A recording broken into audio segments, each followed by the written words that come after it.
Okay, ಎಲ್ರಿಗೂ ನಮಸ್ಕಾರ. ಇವತ್ತಿನ ಕ್ಲಾಸ್ನಲ್ಲಿ ನಾವು ಟೈಪ್ಸ್ ಆಫ್ ಮೆಜಾರಿಟಿ ಬಗ್ಗೆ ನೋಡ್ತಾ ಇದ್ವಿ. ಸೊ ಲಾಸ್ಟ್ ಕ್ಲಾಸಲ್ಲಿ ನಾನು ಟೈಪ್ಸ್ ಆಫ್ ಮೆಜಾರಿಟಿ ಮಾಡಬೇಕಾಗಿತ್ತು. ಸೊ ಲಾಸ್ಟ್ ಕ್ಲಾಸಲ್ಲಿ ನೋಡ್ಬೋದು ಎಲ್ಲ ಸುಮಾರು ಒಂದಷ್ಟು ಸ್ಟ್ಯಾಟಿಕ್ ಪಾಯಿಂಟ್ಸ್ಗಳಿತ್ತು. ಸೊ ನೀವು ಅದನ್ನೆಲ್ಲ ಡೈಜೆಷನ್ ಮಾಡ್ಕೊಂಡ ಸ್ವಲ್ಪ ನಿಮಗೂ ಬೋರ್ ಆಗಿಬಿಡುತ್ತೆ. ಇದು ಇಂಪಾರ್ಟೆಂಟ್ ಟಾಪಿಕ್ ಆಗಿರೋದ್ರಿಂದ ನಾನು ಅದನ್ನು ಸ್ಕಿಪ್ ಮಾಡಿದೆ, ಅದನ್ನು ಸ್ಟಾಪ್ ಮಾಡಿದೆ. ಇಲ್ಲಾಂತಂದರೆ ಇನ್ನೂ 1 ಅವರ್ ಆಗೋದು, ಆಯಿತಾ? ಸೊ ಇದನ್ನು ಯಾವುದೇ ಕಾರಣಕ್ಕೂ ಸ್ಕಿಪ್ ಮಾಡಬೇಡಿ. ಈ ಕ್ಲಾಸಲ್ಲಿ ನಾವು ಮೆಜಾರಿಟಿ ಬಗ್ಗೆ ಮಾತಾಡ್ತಾಯಿದ್ದೀವಿ, ಮೋಷನ್ಸ್ಗಳ ಬಗ್ಗೆ ಮಾತಾಡ್ತಾಯಿದ್ದೀವಿ. ಕ್ವಶನ್ ಅವರ್ ಅಂದ್ರೇನು, 0 ಅವರ್ಸ್ ಅಂತಂದ್ರೇನು, ಆಯಿತಾ? ನೆಕ್ಸ್ಟು ಅಡ್ಜಾರ್ನ್ಮೆಂಟ್ ಮೋಷನ್ಗಳೆಲ್ಲ ಬಗ್ಗೆ ಮಾತಾಡ್ತೀವಿ. Next ½ hour discussion, short duration, point order ಅದೆಲ್ಲ ಇದೆ, ಸರಿನಾ? ಈ class one of the most important class ಅಂತ ಹೇಳ್ಬೋದು. ಸೊ ನಿಮಗೆ ಇಲ್ಲಿ ಮೆಜಾರಿಟಿ ಅರ್ಥ ಆಗಲಿಲ್ಲ ಅಂತಂದರೆ ನಾನು ನೆಕ್ಸ್ಟ್ ಕ್ಲಾಸಲ್ಲಿ ಅಮೆಂಡ್ಮೆಂಟ್ ಚಾಪ್ಟರ್ ಮಾಡ್ತೀನಿ, ಸರಿನಾ? ಸೊ ಅಮೆಂಡ್ಮೆಂಟಲ್ಲಿ ನಾನು ಡೈರೆಕ್ಟಾಗಿ ಸಿಂಪಲ್ ಮೆಜಾರಿಟಿ, ಸ್ಪೆಷಲ್ ಮೆಜಾರಿಟಿಯಿಂದ ಸುಮ್ಮನೆ ಹೇಳ್ತಾ ಹೋಗ್ತೀನಿ. ಅದು ತುಂಬ ಚಿಕ್ಕದಾಗಿದೆ. ಅಂದರೆ ಹೇಗೆ ಒಂದು ಅಮೆಂಡ್ಮೆಂಟ್ ಆಗುತ್ತೆ ಅನ್ನೋದ್ರ ಬಗ್ಗೆ ಒಂದು ಚಾಪ್ಟರ್ ಇದೆ. ಸೊ ಅದನ್ನು ಎಕ್ಸ್ಪ್ಲೇನ್ ಮಾಡೋಕ್ಕೆ ಹೋದಾಗ ನಿಮಗೆ ಇಲ್ಲಿ ಸಿಂಪಲ್ ಮೆಜಾರಿಟಿ ಮತ್ತು ಸ್ಪೆಷಲ್ ಮೆಜಾರಿಟಿ ಅಂತ ಚೆನ್ನಾಗಿ ಅರ್ಥ ಆಗಿದ್ರೆ ಅಲ್ಲಿ ಅರ್ಥ ಆಗುತ್ತೆ, ಸರಿನಾ? ಹಾಗೆ ಕ್ಲಾಸ್ ಶುರು ಮಾಡೋಂಗಾದರೆ ಓಕೆ. ಸೊ ಶುರು ಮಾಡೋಕ್ಕಿಂತ ಮುಂಚೆ ಇನ್ನೂ ಯಾರು ಸಮ್ಮರ್ ಶೀಟ್ಕೊಂಡು ತೊಗೊಂಡಿಲ್ಲ ಅಂತಾರೆ, ತೊಗೊಳ್ರಪ್ಪ, ಬೇಗ ತೊಗೊಳ್ಳಿ. ಯಾಕಂದರೆ KS ಎಕ್ಸಾಮ್ ಬರ್ತಾಯಿದೆ, UPSC ಎಕ್ಸಾಮು ಕೂಡ ಬರ್ತಾಯಿದೆ. ಸೊ ಮತ್ತೆ ರಿವಿಷನ್ ಮಾಡಬೇಕು ಅಂದಾಗ ನೀವು ಲಕ್ಷ್ಮೀಕಾಂತ್ ಮತ್ತೆ ಬುಕ್ ಎತ್ಕೊಳ್ಳೋದು ಸರಿ ಇಲ್ಲ, ಸರಿನಾ? ಆ ಮತ್ತೆ ಬುಕ್ ಎತ್ಕೊಳ್ಳೋದ್ರಿಂದ ಬುಕ್ನ ಯಾವಾಗ ಎತ್ಕೋಬೇಕು ಅಂತಂದರೆ ಆ ಕಾನ್ಸೆಪ್ಟ್ ನಿಮ್ಗೆ ಇನ್ನೂ ಕ್ಲಿಯರ್ ಆಗಿಲ್ಲ ಅಂದಾಗ ಆ ಬುಕ್ ಎತ್ಕೊಳ್ಳಿ. ಕಾನ್ಸೆಪ್ಟ್ ಕ್ಲಿಯರ್ ಆಗಿದೆ ಅಂತಂದರೆ ಬುಕ್ನ ಸುಮ್ಮನೆ ಬೆಚ್ಚಗೆ ಮಲಗಿಸಿ, ಸರಿನಾ? ನೀವೇನು ಮಾಡಬೇಕು ಅಂದರೆ ಸಮ್ಮರಿ ಶೀಟ್ಗಳು ಇಟ್ಕೋಬೇಕು, ರಿವಿಷನ್ ಮಾಡಬೇಕು, ಸರಿನಾ? ಇಲ್ಲ ಸರ್ ನಾನು ಬುಕ್ ಇಟ್ಕೊಂಡೆ ರಿವಿಷನ್ ಮಾಡ್ತೀನಿ ಅಂತಂದರೆ ನಿಮ್ಗೆ ಬಿಟ್ಟಿದ್ದು, ಸರಿನಾ? ಸೊ ನನ್ನ ಅಡ್ವೈಸ್ ಏನು ಅಂತಂದರೆ, ಅಥವಾ ನೀವೊಂದು ಸಮ್ಮರಿ ಶೀಟ್ ರೆಡಿ ಮಾಡ್ತೀನಿ ಅಂದರೆ ದಟ್ಸ್ ಗುಡ್, ಅದು ಓಕೆ. ಒಟ್ಟೊಂದು ಸಮ್ಮರಿ ಶೀಟ್ಗಳು ಮಾತ್ರ ರೆಡಿ ಮಾಡಿಕೊಡಿ. ಓಕೆ, ಕ್ಲಾಸ್ ಶುರು ಮಾಡೋಂಗಾದರೆ simple majority. So simple majority ಅಂತಂದರೆ ಏನು? ಸೊ ಡೆಫಿನೇಷನಲ್ಲಿದೆ, it is a majority of the members present and voting in the house. ನೋಡಿ, it is a majority of the members present and voting in the house ಅಂತಂದರೆ ಎಷ್ಟು ಜನ present ಆಗಿರ್ತಾರೋ, ಅಂದರೆ ಆಬ್ಸೆಂಟೀಸ್ ಬಿಡಿ, ಎಷ್ಟು ಜನ ಪ್ರೆಸೆಂಟಾಗಿರ್ತಾರೋ ಅಷ್ಟು ಜನ ಪ್ರೆಸೆಂಟಾಗಿರೋದ್ರಲ್ಲಿ ಎಷ್ಟು ಜನ ವೋಟ್ ಮಾಡ್ತಾರೆ ಆ ವೋಟಿಂಗ್ಲಿ ಮೆಜಾರಿಟಿ ಬರಬೇಕು. ಅರ್ಥ ಆಯ್ತಾ? ಗೊತ್ತು ಅರ್ಥ ಆಗಲ್ಲ ಅಂತ, ಅದಕ್ಕೆ ನೋಡಬೇಕು ಅನ್ನೋದೀಗ. ಸೊ ಈಗ ಹೇಳ್ತೀನಿ, ಸೊ ಸ್ಕಿಪ್ ಮಾಡಿಬಿಡಿ. ಸೊ ಈ ಥರ ಒಂದು ನಾನು ಮೆಜಾರಿಟಿ ಬಗ್ಗೆ ಒಂದು ಸಮ್ಮರ್ ಶೀಟ್ ಥರ ಒಂದು ಮಾಡಿದ್ದೀನಿ, ಸರಿನಾ? ಸೊ ಪಾಸ್ ಮಾಡ್ಕೊಳ್ಳಿ, ನೋಟ್ ಮಾಡ್ಕೊಳ್ಳಿ. ಇಲ್ಲ ಅಂತಂದರೆ ಡಿಸ್ಕ್ರಿಪ್ಷನಲ್ಲಿ ಒಂದು ಲಿಂಕ್ ಇದೆ, ವೆಬ್ಸೈಟ್ ಲಿಂಕ್ ಇದೆ. ಸೊ ಡಿಸ್ಕ್ರಿಪ್ಷನಲ್ಲಿ ಹೋಯಿತು ಅಂತಂದರೆ ಒಂದು ವೆಬ್ಸೈಟ್, ನನ್ನದೇ ಒಂದು ಟಾರ್ಗೆಟ್ IAS ಕನ್ನಡ ಅಂತ ಒಂದು ಅಫಿಷಿಯಲ್ ಚಾನಲ್, ಒಂದು ವೆಬ್ಸೈಟ್ ಇದೆ. ಸೊ ಅಲ್ಲಿ ಹೋದರೆ ನಿಮಗೆ ಡೀಟೇಲಾಗಿ ಕೊಟ್ಟಿದ್ದೀನಿ ವಿತ್ ಎಕ್ಸಾಂಪಲ್ ಈ ಥರ, ಆಯಿತಾ? ಸೊ ನೀವು ಅದನ್ನು ಯೂಸ್ ಮಾಡಿಕೊಂಡು, ಅಂದರೆ ಬೋತ್ ಕನ್ನಡ ಮತ್ತು ಇಂಗ್ಲೀಷ್ ಎರಡೂ ಲಿಂಕ್ ಕೊಟ್ಟಿರ್ತೀನಿ. ಸೊ ಅದನ್ನು ಯೂಸ್ ಮಾಡ್ಕೊಂಡು ನೀವು ನೋಟ್ಸ್ ಈ ಥರ ಸಮ್ಮರಿ ಮಾಡ್ಕೊತೀನಿ ಅಂದರೆ ಮಾಡ್ಕೊಳ್ಳಿ. ಇಲ್ಲ ಅಂತಂದರೆ ನಾನು ಏನು ಹೇಳ್ತೀನಿ ಅದನ್ನು ಅರ್ಥ ಮಾಡ್ಕೊಂಡು ನೀವೇ ನೋಟ್ಸ್ ಮಾಡ್ಕೊಡ್ತೀನಿ, that's good. Okay, simple majority ಅಂದರೆ ಏನಪ್ಪ? ದಯವಿಟ್ಟು ಏನಾದರೂ ಬೇರೆ ಯೋಚನೆ ಮಾಡ್ತಿತ್ತು ಅಂದರೆ ಆ ಯೋಚನೆ ನಿಲ್ಲಿಸಿ ಜಸ್ಟ್ ನೀವು ಸ್ಕ್ರೀನ ನೋಡ್ತಾರೆ, ಬುಕ್ಕು ನೋಡಬೇಡಿ, ಜಸ್ಟು ಸ್ಕ್ರೀನ್ ನೋಡ್ತಾರೆ. ಈಗ ಸಿಂಪಲ್ ಮೆಜಾರಿಟಿ ಅಂದರೆ ಏನು? ಸೊ ಈ ಸಿಂಪಲ್ ಮೆಜಾರಿಟಿಲಿ ಈಗ ಕನ್ಸಿಡರ್ ಲೋಕಸಭೆಯಲ್ಲಿ 543 ಜನ ಇದ್ದಾರೆ, ದಟ್ ಈಸ್ ಮ್ಯಾಕ್ಸಿಮಮ್ ಕರೆಂಟ್ಲಿ ಇರೋದು. ಸೊ ಈಗ 543 ಜನದಲ್ಲಿ ವೋಟಿಂಗ್ ಮಾಡಬೇಕಾದ್ರೆ ಫಸ್ಟು ಈಗ ನಾನು 2 ಸಿನಾರಿಯೋ ಹೇಳ್ತೀನಿ. ಏನು ಅಂತಂದರೆ ಈ 543 ಜನದಲ್ಲಿ 400 ಜನ ಪ್ರೆಸೆಂಟ್ ಆಗಿದ್ದಾರೆ. ಸೊ ಡೆಫಿನೇಷನ್ ಏನು ಹೇಳಿ? ಡೆಫಿನೇಷನ್ ಅಂದರೆ the number of members present and voting ಅಂತ definition. Okay, present and voting ಈಗ 543 ಜನದಲ್ಲಿ 400 ಜನ ಪ್ರೆಸೆಂಟ್ ಆಗಿದ್ದಾರೆ. ಸೊ 400 ಜನದಲ್ಲಿ ಕನ್ಸಿಡರ್ ಎಲ್ಲರೂ ವೋಟ್ ಮಾಡಿದ್ರು, 400 ಜನನೂ ವೋಟ್ ಮಾಡಿದ್ರು. ಸೊ ಈಗ ಸಿಂಪಲ್ ಮೆಜಾರಿಟಿ ಅಂತಂದರೆ ಏನು ಅಂತಂದರೆ 50% + 1 ಇರಬೇಕು, ಆಯಿತಾ? 50% + 1 ಅಂತಂದರೆ ಏನು? 400 ಜನದಲ್ಲಿ 50% ಅಂದರೆ 200, ಇದು +1 ಅಂದರೆ 201. So that is called simple majority. ಅರ್ಥ ಆಯಿತು ಅಂದ್ಕೊಂಡಿರ್ತೀನಿ. ಈಗ 543 ಜನ ಇದ್ದಾರೆ. 543 ಜನದಲ್ಲಿ 400 ಜನ ಮಾತ್ರ ಅದೇನೋ ಪ್ರೆಸೆಂಟ್ ಆಗಿದ್ದರು. ಇನ್ನು ಮಿಕ್ದವರೆಲ್ಲ ಏನೋ ಹುಷಾರಿಲ್ಲ ಅಂದ್ಕೊಂಡು ಏನೋ ಬಂದಿರಲಿಲ್ಲ ಅಂತ ತಿಳ್ಕೊಳ್ಳಿ. ಅದು ವೋಟಿಂಗ್ ಮಾಡಬೇಕಾದ್ರೆ ಸೊ ಅಂಥ ಟೈಮಲ್ಲಿ 400 ಜನ ಪ್ರೆಸೆಂಟ್ ಆಗಿದ್ದರು. 400ಕ್ಕೆ 400 ಜನನೂ ವೋಟ್ ಮಾಡಿದಾಗ ಅದರಲ್ಲಿ 400 ಜನ ಪ್ರೆಸೆಂಟಾಗಿ 400 ಜನನೂ ವೋಟ್ ಮಾಡ್ತು ಅಂದಾಗ ನಂಬರ್ ಆಫ್ ವೋಟ್ಸ್ ಎಷ್ಟು ಬಿತ್ತು? 400. ಅಂದರೆ 400 ವೋಟ್ಸ್ ಬಿತ್ತು. ಸೊ 400 ವೋಟ್ಸಲ್ಲಿ 50% ಪ್ಲಸ್ 1 50% ಪ್ಲಸ್ 1 ಆ್ಯಡ್ ಮಾಡಿ, ಅಂದರೆ ಕ್ಯಾಲ್ಕುಲೇಟ್ ಮಾಡಿ. 400 ಜನದಲ್ಲಿ 50% ಅಂದರೆ 200 ಪ್ಲಸ್ 1 ಹಂಗೆ ಕ್ಯಾರಿ ಮಾಡಿ, ಆಗ 201 ಸಿಗುತ್ತೆ. ಸೊ ಅದು ಸಿಂಪಲ್ ಮೆಜಾರಿಟಿ. ಇದು first scenario. So next scenario ಏನಿದೆ, ಆ್ಯಕ್ಚುಯಲ್ ಡೆಫಿನೇಷನ್ ಹೋಗ್ತೀನಿ. ಕನ್ಸಿಡರ್ 400 ಜನ ಪ್ರೆಸೆಂಟ್ ಆಗಿದ್ದಾರೆ. ಸೊ 400 ಜನ ಪ್ರೆಸೆಂಟ್ ಆಗಿದ್ದರು, ಆದರೆ ವೋಟ್ ಮಾಡಿದ್ದು ಮಾತ್ರ 360 ಜನ ಮಾತ್ರ. ಇನ್ನು 40 ಜನ ಜಸ್ಟ್ ಅಟೆಂಡೆನ್ಸ್ಗೆ ಬಂದು ಅಟೆಂಡೆನ್ಸ್ ಹಾಕ್ಸ್ಕೊಂಡು ಬಂಕ್ ಮಾಡಿದ್ರು ಅಂತ ತಿಳ್ಕೊಳ್ಳಿ. ಅಂದರೆ remaining 40 bunk. So remaining 40 bunk ಅಂತಂದರೆ ಎಷ್ಟಾಯಿತು? 400ರಲ್ಲಿ 40 ಜನ ಬಂಕು ಅಂದರೆ 360. ಸೊ ಈ 360ಲ್ಲಿ 50% ಪ್ಲಸ್ 1, 360ಲ್ಲಿ 50% ಪ್ಲಸ್ 1 ಅಂತಂದರೆ 180. 360ಲ್ಲಿ ಅರ್ಧ ಅಂದರೆ 180 ಪ್ಲಸ್ 1 ಹಾಕಿದಾಗ 181 ಆಗುತ್ತೆ. So that is called simple majority. Sir ಹಾಗಾದರೆ ನಾವು ಯಾವುದು ಓದೋದು ಅಂತಂದರೆ ಎರಡೂ ಕೂಡ ಓದಿ, ಎರಡೂ ಅರ್ಥ ಮಾಡ್ಕೊಳ್ಳಿ. ಅಂತಂದರೆ ಮೊದಲನೇದು 543 ಜನ ಮ್ಯಾಕ್ಸಿಮಮ್ ಇರಬೇಕು ಲೋಕಸಭೆಯಲ್ಲಿ ಇದ್ದಾರೆ. ಆ 543 ಜನದಲ್ಲಿ 400 ಜನ ಮಾತ್ರ ಪ್ರೆಸೆಂಟ್ ಆಗಿದ್ದರು ಆ ದಿನ. ಸೊ ಆ 400 ಜನ ಪ್ರೆಸೆಂಟ್ ಆಗಿದ್ದರಲ್ಲಿ 400 ಜನನೂ ವೋಟ್ ಮಾಡ್ತು ಅಂತಂದರೆ ಅದರಲ್ಲಿ 50% ಪ್ಲಸ್ 1 ತೆಗೀರಿ. 400ಕ್ಕೆ 50% ಅಂದರೆ 200 ಪ್ಲಸ್ 1 ಆ್ಯಡ್ ಮಾಡಿ, ಆದರೆ 201 ಸಿಗುತ್ತೆ. So that is called simple majority. So ಅಕಸ್ಮಾತ್ 400 ಜನ ಪ್ರೆಸೆಂಟ್ ಆಗಿದ್ದರು, ಇನ್ನು 40 ಜನ ಬಂಕ್ ಮಾಡಿದ್ರು, ಇನ್ನು ಮಿಕ್ಕಿದಷ್ಟು 360 ಜನ ಇದ್ದರು, 360 ಜನನೂ ವೋಟ್ ಮಾಡಿದ್ರು. ಸೊ 360ರಲ್ಲಿ ನೀವು 50% ತೆಗೀರಿ, ದಟ್ ಈಸ್ 180 ಪ್ಲಸ್ 1 ಆ್ಯಡ್ ಮಾಡಿದ್ರೆ 181. That is called simple majority. ಅಂದರೆ ಆ ವೋಟಿಂಗಲ್ಲಿ ಎಷ್ಟು ಜನ ಪ್ರೆಸೆಂಟಾಗಿ ಮತ್ತು ಎಷ್ಟು ಜನ ವೋಟ್ ಮಾಡ್ತಾರೋ ಅದರಲ್ಲಿ ನೀವು 50% ಪ್ಲಸ್ 1ನ ಕ್ಯಾಲ್ಕುಲೇಟ್ ಮಾಡಿದ್ರೆ ನಿಮಗೆ ಸಿಂಪಲ್ ಮೆಜಾರಿಟಿ ಸಿಗುತ್ತೆ. ಸೊ ಈಗ ಸಿಂಪಲ್ ಮೆಜಾರಿಟಿ ಕತೆ ಮುಗೀತು, ಅರ್ಥ ಆಗಿದೆ ಅಂದ್ಕೊಳ್ತೀನಿ. ಸೊ ಈಗ ಡೆಫಿನೇಷನ್ ನೋಡಿ.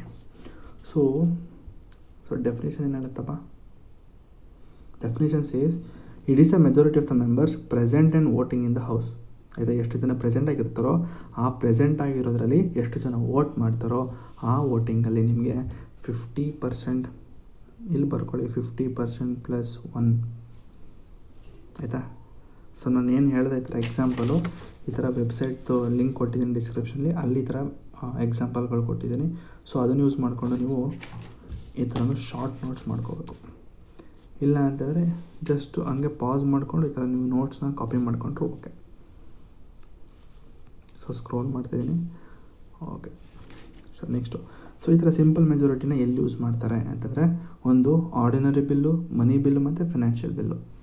ಮತ್ತು ನೆಕ್ಸ್ಟು ಎರಡನೇದು adjournment motion, confidence motion, no confidence motion, censure motion, motion of thanks. So ಅದು ಮೋಷನು ನೆಕ್ಸ್ಟ್ ಕ್ಲಾಸ್, ಈ ವಿಡಿಯೋದಲ್ಲಿ ನೆಕ್ಸ್ಟ್ ಟಾಪಿಕ್ ಅದನ್ನೇ ಮೋಷನ್ ಬಗ್ಗೆನೇ. So next removal of vice president in Lok Sabha, article 67 ಪ್ರಕಾರ ಇದು ಕೂಡ ಸಿಂಪಲ್ ಮೆಜಾರಿಟಿ ಇರೋ ಸಾಕು. Next approval of the imposition of president rule. ನೋಡಿ, ಪ್ರೆಸಿಡೆಂಟ್ ರೂಲ್ ಇಂಪೋಸ್ ಮಾಡೋದಕ್ಕೂ ಕೂಡ ನಿಮಗೆ ಸಿಂಪಲ್ ಮೆಜಾರಿಟಿ ಇದ್ದರೆ ಸಾಕು. ಸೊ ನೆಕ್ಸ್ಟು ನೋಡಿ ಇನ್ನೊಂದು ಹೇಳ್ತೀನಿ. ಇದು ಈಗ ನಾನು ಏನು ಹೇಳಿದೆ, ಇದು ನಾನು ಲೋಕಸಭಾ ಎಕ್ಸಾಂಪಲ್ ತೊಗೊಂಡೆ. ಅದೇ ನೀವು ರಾಜ್ಯಸಭೆಗೆ ತೊಗೊಂಡ್ರೆ, ಸೊ ಅದನ್ನು ಕನ್ಫ್ಯೂಸ್ ಮಾಡ್ಕೊಬೇಡಿ ಕಣ್ರಪ್ಪ. ಈ ಸಿಂಪಲ್ ಮೆಜಾರಿಟಿ ಬರೀ ಲೋಕಸಭಾ ಮಾತ್ರ ಯೂಸ್ ಮಾಡೋದು, ರಾಜ್ಯಸಭೆಯಲ್ಲಿ ಯೂಸ್ ಮಾಡೋಂಗಿಲ್ಲ. ಸೊ ಆ ಥರ ಏನಿಲ್ಲ. ಸೊ ಈ ಸಿಂಪಲ್ ಮೆಜಾರಿಟಿ ನೀವು ರಾಜ್ಯಸಭೆ ತೊಗೊಂಡ್ರೆ ಅಲ್ಲೂ ಕೂಡ 250 ಇದ್ದಾರೆ. ಸೊ 250ಅಲ್ಲಿ 50% ಅಂದರೆ ಎಷ್ಟಾಗುತ್ತೆ? 125. ಸೊ 125 ಪ್ಲಸ್ 1 ಮಾಡಿದ್ರೆ 126 ಸಿಗುತ್ತೆ. So that is called simple majority. ಆ ರಾಜ್ಯಸಭೆಯಲ್ಲಿ ಎಷ್ಟು ಜನ ಪ್ರೆಸೆಂಟ್ ಆಗಿರ್ತಾರೋ, ಪ್ರೆಸೆಂಟ್ ಆಗಿದ್ರು ಕೂಡ ಎಷ್ಟು ಜನ ವೋಟ್ ಮಾಡ್ತಾರೋ ಆ ವೋಟಿಂಗ್ನಲ್ಲಿ 50% ಪ್ಲಸ್ 1 ಮಾಡಿದ್ರೆ ನಿಮಗೆ ರಾಜ್ಯಸಭೆಯಲ್ಲಿ ಸಿಂಪಲ್ ಮೆಜಾರಿಟಿ ಸಿಗುತ್ತೆ. ಸರಿನಾ? Next approval of the proclamation of financial emergency, article 360. Next election of a speaker and deputy speaker of Lok Sabha, article 93. So ನೀವು ಇಷ್ಟನ್ನು ಕಟ್ ಮಾಡಬೇಕು, ಇಷ್ಟನ್ನು ನೀವು ಕಟ್ ಮಾಡಬೇಕಾಗ್ತದೆ. So next election of deputy chairman of Rajya Sabha. Next passing a resolution by the Lok Sabha for disapproving the continuance of national emergency. So national ಎಮರ್ಜೆನ್ಸಿನ stop ಮಾಡಿ ಅನ್ನೋದಕ್ಕೂ ಹೇಳೋಕ್ಕೂ ಕೂಡ ಸಿಂಪಲ್ ಮೆಜಾರಿಟಿ ಸಾಕು. ಸೊ ಇಷ್ಟು ಹೆಚ್ಚುವರೆಗೂ ಅಂದರೆ ABCDFGH.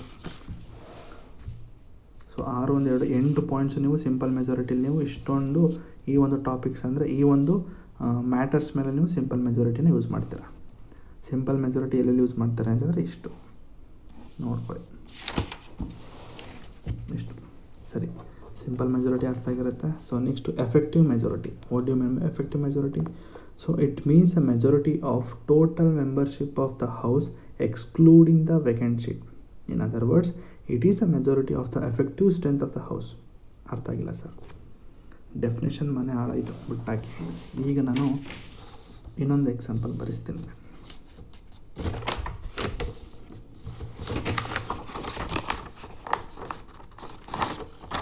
ಓಕೆ, ಸೊ ನೆಕ್ಸ್ಟು ಎರಡನೇದು effective majority. So effective majority ಅಂದರೆ so ಏನು ಸರ್ ಇದು ಡೆಫಿನೇಷನ್ ನೋಡಿದ್ರೆ majority of total membership of the house excluding the vacant seat ಅಂತಿದೆ. ಇನ್ ಅದರ್ ವರ್ಡ್ಸ್ ಅಂತ ಕೊಟ್ಟು it is a majority of effective strength of the house ಅಂತಿದೆ. ಅರ್ಥ ಆಗಿಲ್ಲ ಸರ್? ಓಕೆ, ಈಗ ಕನ್ಸಿಡರ್ 544 ಜನ ಇದ್ದಾರೆ ಅಂತ ತಿಳ್ಕೊಳ್ಳಿ. 545 ಜನ ಅಲ್ಲಿ ಲೋಕಸಭೆಯಲ್ಲಿ ಇದ್ದಾರೆ ಅಂತ ತಿಳ್ಕೊಳ್ಳಿ. ಸೊ ಈ 545 ಜನದಲ್ಲಿ 5 ಸೀಟ್ಗಳು ವೇಕೆಂಟ್ ಆಗಿದೆ. 5 ಸೀಟ್ಸ್ ಆರ್ ವೇಕೆಂಟ್ ಅಂದರೆ ಖಾಲಿಯಾಗಿದೆ. ಇನ್ನು ಹೊಸ ಎಲೆಕ್ಷನ್ ಮಾಡಿ ಅಂದರೆ ನ್ಯೂ ಎಲೆಕ್ಷನ್ ಮಾಡಿ ಇನ್ನೂ 5 ಸೀಟ್ಗಳನ್ನ ಇನ್ನೂ ನಾಟ್ ಫಿಲ್ಡ್. ಸೊ ಅವ್ರಿಗೆ ಇನ್ನು 5 ಸೀಟ್ಗಳನ್ನ ಇನ್ನೂ ಫಿಲ್ ಮಾಡಿಲ್ಲ. ಜಸ್ಟು 445 ಜನದಲ್ಲಿ 5 ವೇಕೆಂಟ್ ಸೀಟ್ ಇದೆ ಅಂತೆ. 445 ಸೀಟ್ಗಳಲ್ಲಿ 5 ಸೀಟ್ಗಳು ವೇಕೆಂಟು. ಇನ್ನು ಮಿಕ್ಕಿದ್ದೆಷ್ಟು 445 ಅಂತಿದ್ದಾನಲ್ಲ.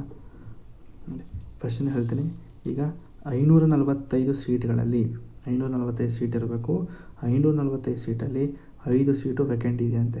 ಅಂದರೆ ಇನ್ನೂ ಆ 5 ಸೀಟ್ಗಳಿಗೆ ಸ್ಥಾನ ತುಂಬಿಸೋದಕ್ಕೆ ಇನ್ನೂ ಹೊಸ ಎಲೆಕ್ಷನ್ ಮಾಡಿ ಯಾರನ್ನೂ ಕೂಡ ಕರ್ಕೊಂಡಿಲ್ಲ. ಆಯಿತಾ? 5 ಸೀಟು ಖಾಲಿಯಾಗೇ ಇದೆ, 5 ಚೇರ್ಗಳು ಖಾಲಿಯಾಗಿದೆ ಅಂತ ತಿಳ್ಕೊಳ್ಳಿ. ಸೊ ಇನ್ನು ಮಿಕ್ಕಿದ್ದೆಷ್ಟು 545ಅಲ್ಲಿ 5 ಕಳೆದ್ರೆ ಇನ್ನು ಮಿಕ್ಕಿದ್ದು 540. ಸೊ ಈ 540ಅಲ್ಲಿ 50% ಪ್ಲಸ್ 1 ಎಷ್ಟು? 540ಅಲ್ಲಿ 50% ಅಂತಂದರೆ 270 ಪ್ಲಸ್ 1 ದಟ್ ಇಸ್ ಕಾಲ್ಡ್ 271.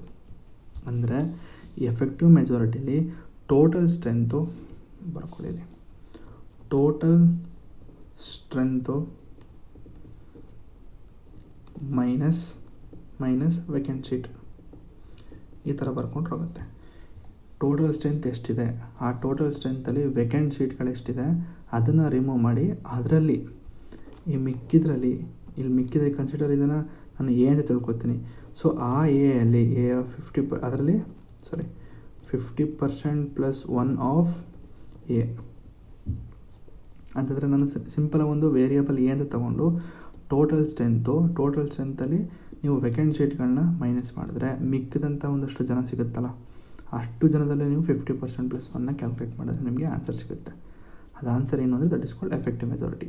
ಅದೇ ಹೇಳಿದ್ದೀನಿ, ಇನ್ನೊಂದು ಹೇಳ್ತೀನಿ. ಈಗ 545 ಜನ ಇದ್ದರು.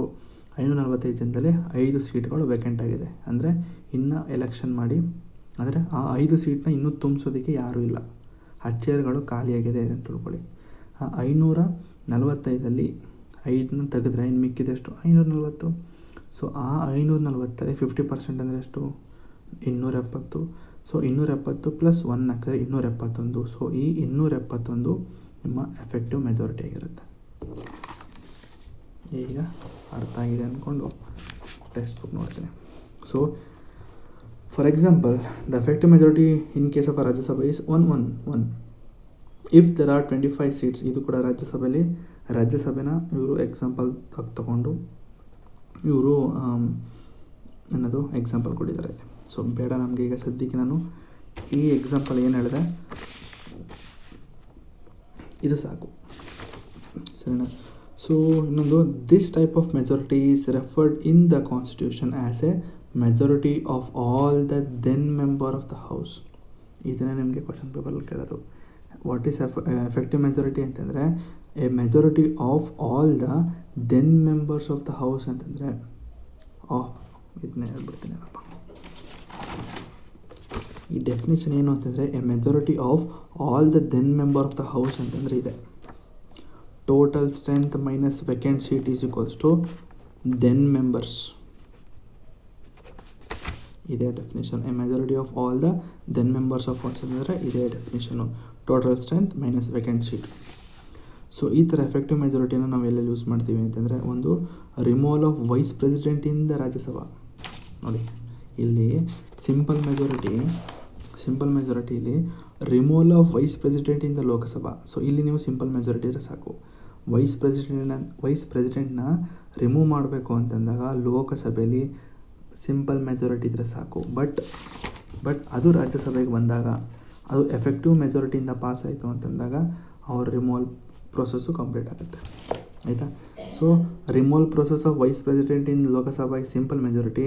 ಅದೇ removal procedure of vice president in Rajya Sabha requires effective majority. ಸರಿ, next removal of deputy chairman of the Rajya Sabha. ಸರಿ, ಇಲ್ಲಿ ಕೇಳಿದರೆ ಡೆಪ್ಯೂಟಿ ಚೇರ್ಮನ್ ಇಲ್ಲಿದ್ದಾರೆ. ಬಟ್ ಇಲ್ಲಿ ಎಲೆಕ್ಷನ್ ಮಾಡೋದಕ್ಕೆ ಡೆಪ್ಯೂಟಿ ಚೇರ್ಮನ್ ಎಲೆಕ್ಷನ್ ಮಾಡೋದಕ್ಕೆ ನೋಡಿ, election of the deputy chairman of Rajya Sabha require simple majority. ಅದೇ ಅವರು ರಿಮೂವಲ್ ಮಾಡಬೇಕು ಅಂದಾಗ ಎಫೆಕ್ಟಿವ್ ಮೆಜಾರಿಟಿ ಬೇಕು. ಸೊ ನೀವು ಈ ಥರ ಕಂಪೇರ್ ಮಾಡ್ಕೊಂಡು ಓದೋದ್ರಿಂದ ನಮಗೆ ಜ್ಞಾಪಕ ಇನ್ನೂ ಚೆನ್ನಾಗಿರುತ್ತೆ ಅಂತ ನನ್ನ ಒಂದು. So next removal of the speaker and deputy speaker of the Lok Sabha. ಸರಿ, ನೆಕ್ಸ್ಟ್ ಇಲ್ಲಿ ಓಕೆ, ಎಲೆಕ್ಷನ್ ಮಾಡೋದಕ್ಕೆ ಸಿಂಪಲ್ ಮೆಜಾರಿಟಿ ಬೇಕು. ಅದೇ ರಿಮೂವ್ ಮಾಡಬೇಕು ಅಂದಾಗ ಅವರಿಗೆ ಎಫೆಕ್ಟಿವ್ ಮೆಜಾರಿಟಿ ಬೇಕು. ಸೊ ಇಷ್ಟು ಬಂದು ನಿಮ್ಮ ಎಫೆಕ್ಟಿವ್ ಮೆಜಾರಿಟಿ ಆಗಿತ್ತು. ಸೊ ಅರ್ಥ ಆಗಿರುತ್ತೆ ಅನ್ಕೋತೀನಿ. So next absolute majority. Sir first example ಹೇಳ್ಬಿಡಿ ಸರ್, ನಮಗೆ ಡೆಫಿನೇಷನ್ ಬೇಡ, ಡೆಫಿನೇಷನ್ ಆಮೇಲೆ ಅರ್ಥ ಮಾಡ್ಕೊತೀನಿ ಅಂದರೆ ನೋಡಿ ನೀವು ನನ್ನ ಕ್ಲಾಸ್ನ ಚೆನ್ನಾಗಿ ನೋಡ್ತಾ ಇದ್ದೀರಾ ಅಂತ ಅರ್ಥ. ಸೊ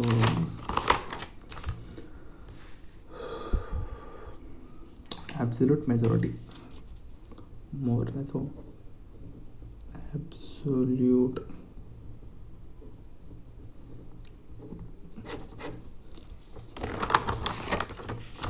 ಸೊ ಈ absolute majority ಅಂದರೆ ಏನು ಅಂತಂದರೆ, ಮೊದಲನೇದು ಇದು ಕೂಡ ಇಲ್ಲಿ 50% + 1 ಅನ್ನೋ ರೀತಿಯೇ ಕ್ಯಾರಿ ಆಗುತ್ತೆ. ಆದರೆ ಇಲ್ಲೇನಾಗುತ್ತೆ ಅಂದರೆ, ಕನ್ಸಿಡರ್ 545 ಸೀಟ್ಗಳಿದೆ. ಸೊ ಈ 545 ಸೀಟ್ಗಳಲ್ಲಿ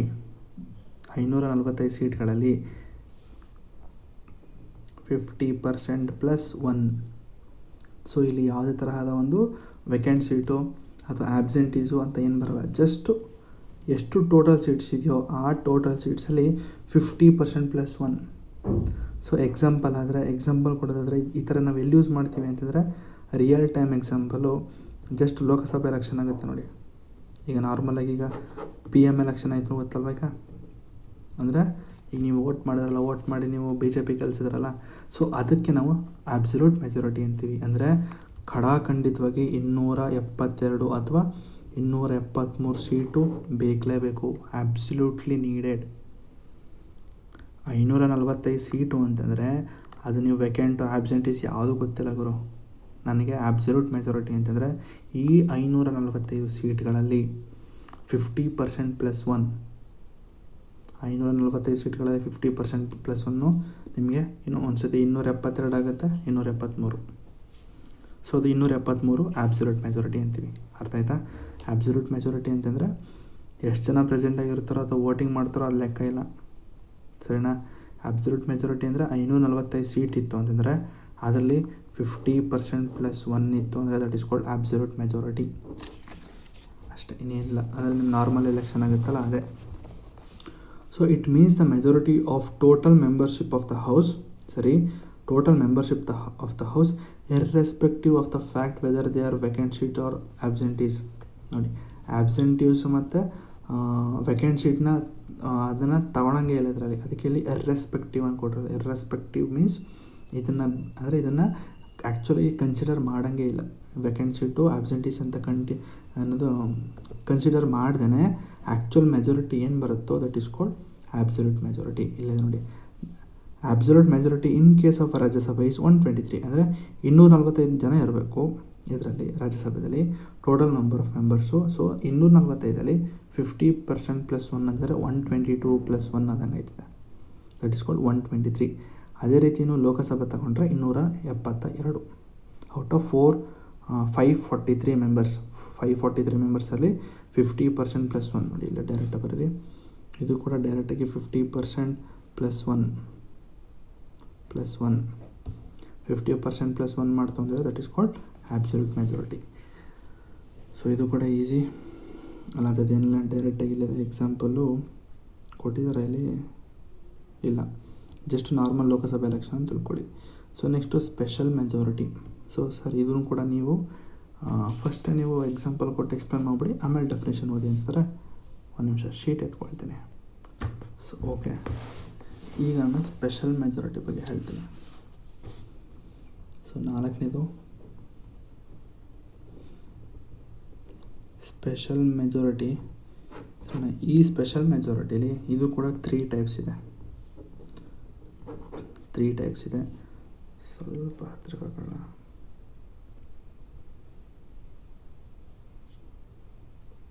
ಓಕೆ, ಸ್ಪೆಷಲ್ ಮೆಜಾರಿಟಿಲಿ 3 ಟೈಪ್ಸು. ಸರ್ ಯಾವುದಿದೆ ಸರ್ ಇದು ಸ್ಪೆಷಲ್ ಮೆಜಾರಿಟಿ 3 ಟೈಪ್ಸು ಅಂದರೆ, ಮೊದಲನೇದು ಸ್ಪೆಷಲ್ ಮೆಜಾರಿಟಿ ಅಂಡರ್ ಆರ್ಟಿಕಲ್ 368. ಆಯಿತಾ, ಆರ್ಟಿಕಲ್ 368 ಅಂಡರಲ್ಲಿ ಬರುವಂತಹ ಒಂದು ಸ್ಪೆಷಲ್ ಮೆಜಾರಿಟಿ. ಸೊ ಆರ್ಟಿಕಲ್ 368 ಏನು ಹೇಳ್ತಾರಲ್ಲ, ಅಮೆಂಡ್ಮೆಂಟ್ ಅಲ್ವಾ. ಸೊ ಅದರಲ್ಲಿ ಬರುವಂತಹ ಒಂದು ಸ್ಪೆಷಲ್ ಮೆಜಾರಿಟಿ ಯಾವುದು, ಅಮೆಂಡ್ಮೆಂಟಲ್ಲಿ ಆಗುವಂತಹ ಸ್ಪೆಷಲ್ ಮೆಜಾರಿಟಿ ಯಾವುದು. ನೆಕ್ಸ್ಟು ಇಲ್ಲಿ ಒಂದು ಸತಿ ಹೇಳ್ಬಿಡ್ತೀನಿ ನೋಡಿ. ಒಟ್ಟು ಸ್ಪೆಷಲ್ ಮೆಜಾರಿಟಿಲಿ ಒಟ್ಟು 3 ಟೈಪ್ಸ್ ಇದೆ. ಸ್ಪೆಷಲ್ ಮೆಜಾರಿಟಿ ಅಂಡರ್ ಆರ್ಟಿಕಲ್ 368 ಒಂದು, next special majority with ratification of a state, ಸರಿ. ನೆಕ್ಸ್ಟು ಸ್ಪೆಷಲ್ ಮೆಜಾರಿಟಿ ಅಂತ ಜಸ್ಟ್ ಸ್ಪೆಷಲ್ ಮೆಜಾರಿಟಿ ಇದೆ. ಹಾಗಾದರೆ ಫಸ್ಟು ಅಮೆಂಡ್ಮೆಂಟ್ ಮಾಡಬೇಕಾದ್ರೆ ಬೇಕು ಆಗೋದಂತಹ ಒಂದು ಸ್ಪೆಷಲ್ ಮೆಜಾರಿಟಿ ಏನು, ನೆಕ್ಸ್ಟು ಸ್ಟೇಟ್ಗಳನ್ನ ಯೂಸ್ ಮಾಡಿಕೊಂಡು, ಅಂದರೆ ಸ್ಟೇಟ್ಗಳ ವೋಟ್ಗಳನ್ನ ಕನ್ಸಿಡರ್ ಮಾಡಿ ಮಾಡುವಂತಹ ಸ್ಪೆಷಲ್ ಮೆಜಾರಿಟಿ ಯಾವುದು. Next normal majority. Special majority ಅಂದರೆ ಏನು. ಸೊ ಮೊದಲನೇದು special majority under article 368. So special majority ಅಂತಂದಾಗ 2/3 ಅಂತ ಹೇಳ್ತಾರೆ. 2/3 of a members, 2/3 of members present and voting. Sir 2/3 ಅಂದರೆ ಎಷ್ಟು ಸರ್ ಅಂದರೆ 66.66% ಎಷ್ಟಿರಬೇಕು, ಆಯಿತಾ. ಸರಿ, ಈ ಏನಿದು 2/3 members of 2/3 of a members present and voting, ಅದ್ರ ಜೊತೆಗೆ ಪ್ಲಸ್ ಇದ್ರ ಜೊತೆಗೆ ಮೆಜಾರಿಟಿ ಆಫ್ ಟೋಟಲ್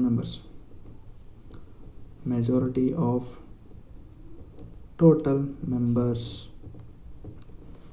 ಸರಿ. ಏನು ಸರ್ ಅರ್ಥನೇ ಆಗ್ತದಲ್ವ ಸರ್ ಅಂತಂದರೆ, ಓಕೆ ನೀಟಾಗಿ ಅರ್ಥ ಮಾಡಿಸ್ತೀನಿ. ಈಗ ಎಕ್ಸಾಂಪಲ್ ಕೊಡ್ತೀನಿ ಸರಿನಾ. ಇದು ಡೆಫಿನೇಷನ್ ಹೇಳಿದ್ದು, ಜಸ್ಟ್ ಎಕ್ಸಾಂಪಲ್ ಕೊಡ್ತೀನಿ. So consider A house having 545 seats. ಈಗ ಒಂದು ಹೌಸಲ್ಲಿ 545 ಸೀಟ್ಗಳಿದೆ. ಸೊ ಈ 545 ಸೀಟ್ಗಳಲ್ಲಿ 450 ಜನ ಪ್ರೆಸೆಂಟ್ ಆಗಿದ್ದಾರೆ. ಸೊ ಮೊದಲನೇ ಸ್ಟೇಟ್ಮೆಂಟ್ ಹೇಳ್ತಾರೆ, ನಾನು ಇಲ್ಲಿ ಪ್ರೆಸೆಂಟ್ ಆ್ಯಂಡ್ ವೋಟಿಂಗ್ ಇದೆಯಲ್ಲ ಅದನ್ನು ಹೇಳ್ತಾ ಇದ್ದೀನಿ. 545 ಸೀಟ್ಗಳಿತ್ತು, ಕನ್ಸಿಡರ್ ಮಾಡಿ. ಅದು 545 ಸೀಟಲ್ಲಿ 450 ಜನ ಪ್ರೆಸೆಂಟ್ ಆಗಿದ್ದಾರೆ. ಸೊ 450 ಜನ ಪ್ರೆಸೆಂಟ್ ಆಗಿದ್ದಾರೆ ಅಂತಂದರೆ ಅದರಲ್ಲೇ 2/3 ಮೆಂಬರ್ಸ್ ಏನು. ಸೊ ಇದರಲ್ಲಿ 2/3 ಅಂತಂದರೆ ಎಷ್ಟಾಗುತ್ತಪ್ಪ, 450ರಲ್ಲಿ 66% ಅಂದರೆ ಎಷ್ಟಾಗುತ್ತೆ. ಸೊ ಒಂದು ಅಂದಾಜಿಗೆ ಒಂದು 300 ಅಂತ ಹೇಳೋದ. ಸೊ 300 ಅಂದರೆ ಒಂದ್ಸತಿ ಹೇಳ್ತೀನಿ, 545 ಸೀಟ್ಗಳಿದೆ ಲೋಕಸಭೆಯಲ್ಲಿ ಅಲ್ವಾ. ಈ 545 ಸೀಟಲ್ಲಿ 450 ಮಾತ್ರ ಪ್ರೆಸೆಂಟ್ ಆಗಿದ್ದಾರೆ. ಸೊ 545 ಸೀಟ್ಗಳಲ್ಲಿ 450 ಪ್ರೆಸೆಂಟ್ ಆಗಿದ್ದಾರೆ. ಸೊ ಆ 450ಅಲ್ಲಿ 2/3 ಅಷ್ಟು ಕ್ಯಾಲ್ಕುಲೇಟ್ ಮಾಡಿ. ಸೊ 2/3 ಅಂತಂದರೆ 66.66 ಅಷ್ಟು. 450ಅಲ್ಲಿ 66.66% ಎಷ್ಟು ಅಂತ ಕ್ಯಾಲ್ಕುಲೇಟ್ ಮಾಡಿದ್ರೆ ನಿಮಗೆ 300 ಸಿಗುತ್ತೆ. ಸರಿನಾ? ಅಷ್ಟು ಜನ 300 ಜನ ಓಟ್ ಇರಬೇಕು. ಸರ್ ಇದೆಲ್ಲೋ ನೋಡ್ದಂಗೆ ಇದೆಯಲ್ಲ ಸರ್ ಅಂತಂದರೆ ಇದಕ್ಕೆ ನಾವು ಎಫೆಕ್ಟಿವ್ ಮೆಜಾರಿಟಿ ಅಂತ ಹೇಳಿದ್ವಲ್ಲ, ಎಫೆಕ್ಟಿವ್ ಮೆಜಾರಿಟಿ ಅಂದರೆ ಸಿಂಪಲ್ ಮೆಜಾರಿಟಿ ಅಂತ ಹೇಳಿದ್ವಲ್ಲ. ಸೊ ಸಿಂಪಲ್ ಮೆಜಾರಿಟಿ ಕೂಡ ಅದೇ ರೀತಿಯೇ, ಎಷ್ಟು ಜನ ಪ್ರೆಸೆಂಟ್ ಆಗಿರ್ತಾರೋ ಅಷ್ಟು ಜನ ಓಟ್ ಇರಬೇಕು ಅಂತ. ಆದರೆ ಅಲ್ಲಿ ನಾನು ಡೈರೆಕ್ಟಾಗಿ ಹೇಳಿದೆ 50% +1 ಅಂತ. ಬಟ್ ಇಲ್ಲಿ ಏನಿದೆ ಅಂತಂದರೆ ಮುಕ್ಕಾಲು ಭಾಗದಷ್ಟು, ಮುಕ್ಕಾಲು ಅಂತ ಹೇಳಿದ್ರಲ್ಲ, ಮುಕ್ಕಾಲು ಭಾಗ ಅಲ್ಲ, ಮುಕ್ಕಾಲು ಅಂದರೆ 3/4. ಬಟ್ ಇಲ್ಲಿ 2/3 ಅಂತ.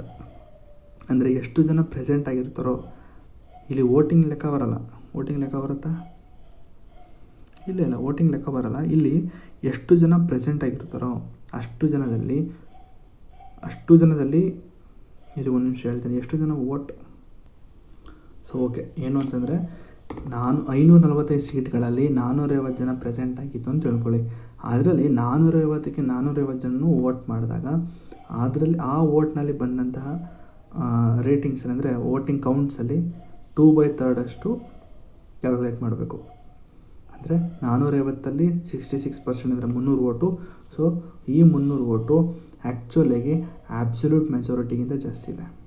It should B greater than absolute majority ಅಂತಂದರೆ ಇಟ್ ಎಕ್ಸೀಡ್ಸ್ ಅಂತ ನೋಡ್ಬೋದು. It always exceeds absolute majority. ಇದು ಆಬ್ಸಲ್ಯೂಟ್ ಮೆಜಾರಿಟಿ ಬಂದು 273. ಬಟ್ ಇಲ್ಲಿ ನೋಡಿ 300 ಇದೆ ಅಂತಂದರೆ ನಿಮ್ಮ ಆಬ್ಸಲ್ಯೂಟ್ ಮೆಜಾರಿಟಿಗಿಂತ ಜಾಸ್ತಿ ಇದೆ ಅದು. ಸೊ ಈ ಸ್ಪೆಷಲ್ ಮೆಜಾರಿಟಿಲಿ ಒಂದು ನೋ ಒನ್ ಆಬ್ಸೆಂಟ್ಸ್, ಗೊತ್ತಲ್ಲಿ ಇಲ್ಲಿ ಯಾರು ಕೂಡ ಆಬ್ಸೆಂಟ್ ಆಗೋದಿಲ್ಲ ಆಯಿತಾ. ಅಕಸ್ಮಾತ್ ಆಬ್ಸೆಂಟ್ ಆದಾಗ ಅಕಸ್ಮಾತ್ 400 ಜನ ಇದು 450ಅಲ್ಲಿ ಪ್ರೆಸೆಂಟ್ ಆಗಿದ್ರು ಕೂಡ 400 ಜನ ವೋಟ್ ಮಾಡಿದಾಗ ಅದರಲ್ಲಿ ನೀವು 2/3 ತೊಗೊಳ್ಳಿ. ಎಷ್ಟಾಗುತ್ತೆ? ಒಂದು 200 ಚಿಲ್ಲರೆ ಬರುತ್ತೆ. ಸೊ ಆ 200 ಚಿಲ್ಲರೆ ನಿಮಗೆ ಆಬ್ಸಲ್ಯೂಟ್ ಮೆಜಾರಿಟಿ ಸ್ಪೆಷಲ್ ಮೆಜಾರಿಟಿ ಆಗುತ್ತೆ. ಸರಿನಾ? ಸೊ ಕನ್ಫ್ಯೂಸಿಂಗ್ ಆಗ್ತಾಯಿದೆ ಅನ್ಕೋತೀನಿ ಸ್ಪೆಷಲ್ ಮೆಜಾರಿಟಿ. ಸೊ ಮತ್ತೊಂದು ಸತಿ ಹೇಳ್ತೀನಿ, ಸ್ಪೆಷಲ್ ಮೆಜಾರಿಟಿ ಅಂತಂದರೆ ಮೊದಲನೇದು ಜಸ್ಟ್ 3 ಟೈಪ್ಸ್ ಇದೆ. ಅದರಲ್ಲಿ ಏನು ಅಂತಂದರೆ ಸ್ಪೆಷಲ್ ಮೆಜಾರಿಟಿ ಅಂಡರ್ ಆರ್ಟಿಕಲ್ 368 ಅಂತ. ಅಂದರೆ ನೀವು ಅಮೆಂಡ್ಮೆಂಟ್ ಮಾಡಬೇಕಾದ್ರೆ ಯೂಸ್ ಮಾಡುವಂತಹ ಒಂದು ಸ್ಪೆಷಲ್ ಮೆಜಾರಿಟಿ ಇದಾಗಿದೆ. ಸ್ಪೆಷಲ್ ಮೆಜಾರಿಟಿಯಲ್ಲಿ ಒಟ್ಟು 3 ಟೈಪ್ಸು. ಒಂದು ಮೊದಲನೇದು ಅಮೆಂಡ್ಮೆಂಟ್ ಮಾಡಬೇಕಾದ್ರೆ ಯೂಸ್ ಮಾಡುವಂತಹ ಒಂದು ಸ್ಪೆಷಲ್ ಮೆಜಾರಿಟಿ. ಇದು ಏನಿದು ಅಂತಂದರೆ 2/3 members present and voting plus majority of total members ಅಂತಿದೆ. ಅಂತಂದರೆ ಏನು ಅಂತಂದರೆ ಈಗ ಕನ್ಸಿಡರ್ 445 ಜನ ಇದ್ದರು ಅಂತ ಹೇಳ್ಕೊಳ್ಳಿ. 445 ಜನ ಸೀಟ್ಸು ಆಯಿತಾ. 445 ಸೀಟ್ಗಳಲ್ಲಿ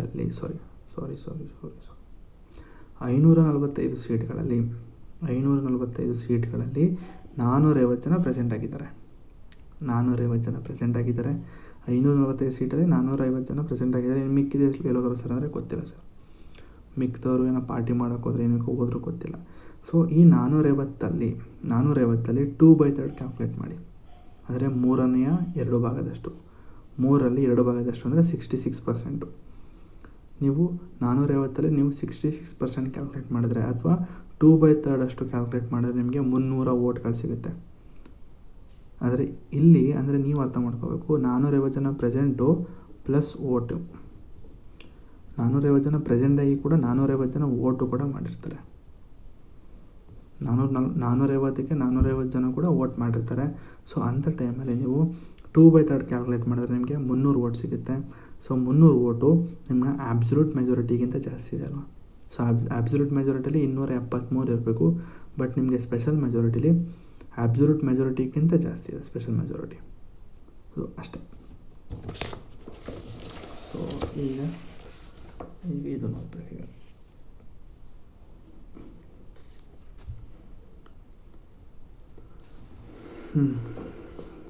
ಸ್ಪೆಷಲ್ ಮೆಜಾರಿಟಿ ಅಂದರೆ special majority one A majority of total membership of each house and 2/3 majority of the members present and voting.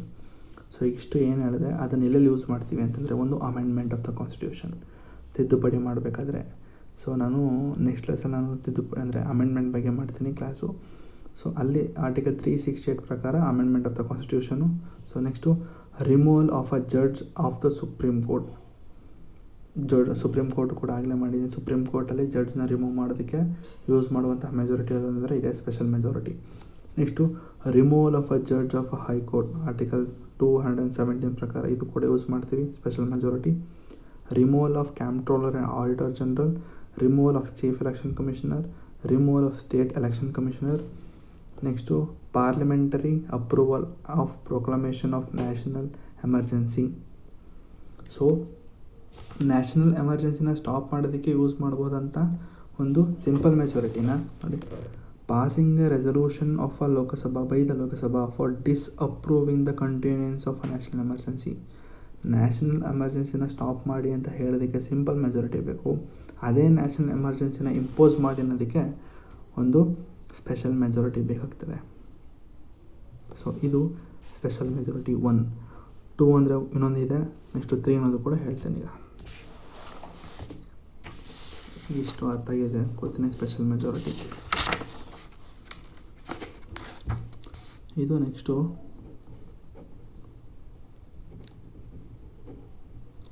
Special majority with ratification or merging ಅಂತ ಹೇಳಿ, ಮರ್ಜಿಂಗ್ ಆಫ್ ಸ್ಟೇಟ್ಸ್. ಸೊ ಈ ಮೆಜಾರಿಟಿಲೂ ಕೂಡ ಸ್ಟೇಟ್ಗಳು ಕೂಡ involve ಆಗುತ್ತೆ ಈ ಒಂದು voting ಇದರಲ್ಲಿ. So ಯಾವ ಥರ ಸರ್ ಅದು ಯಾವ ಥರ ಇನ್ವಾಲ್ವ್ ಆಗುತ್ತೆ ಅಂತಂದರೆ, ಕನ್ಸಿಡರ್ ಕೆಲವೊಂದು ಅಮೆಂಡ್ಮೆಂಟ್ ಅಂತ ಹೇಳ್ಕೊಳ್ಳಿ, ಕೆಲವೊಂದು ಹೊಸ ಪಾಲಿಸೀಸು, ನ್ಯೂ ಪಾಲಿಸೀಸು ಅಥವಾ ಅಮೆಂಡ್ಮೆಂಟ್ಸು ನಿಮ್ಮ ಫೆಡರಲ್ ಸ್ಟ್ರಕ್ಚರ್ಗೆ ಏನಾದ್ರು ಅಫೆಕ್ಟ್ ಆದರೆ, ಫೆಡರಲ್ ಸ್ಟ್ರಕ್ಚರ್, ಇನ್ನು ನಾನು ಫೆಡರಲ್ ಸ್ಟ್ರಕ್ಚರ್ ಬಗ್ಗೆ ಹೇಳಿಲ್ಲ. ಸೊ ಫೆಡರಲ್ ಸ್ಟ್ರಕ್ಚರ್ ಅಂದರೆ it is an understanding between union and States. State ಮತ್ತು ಯೂನಿಯನ್ ಒಂದು ಅಂಡರ್ಸ್ಟ್ಯಾಂಡಿಂಗ್ ಇರುತ್ತೆ ಅಲ್ವಾ.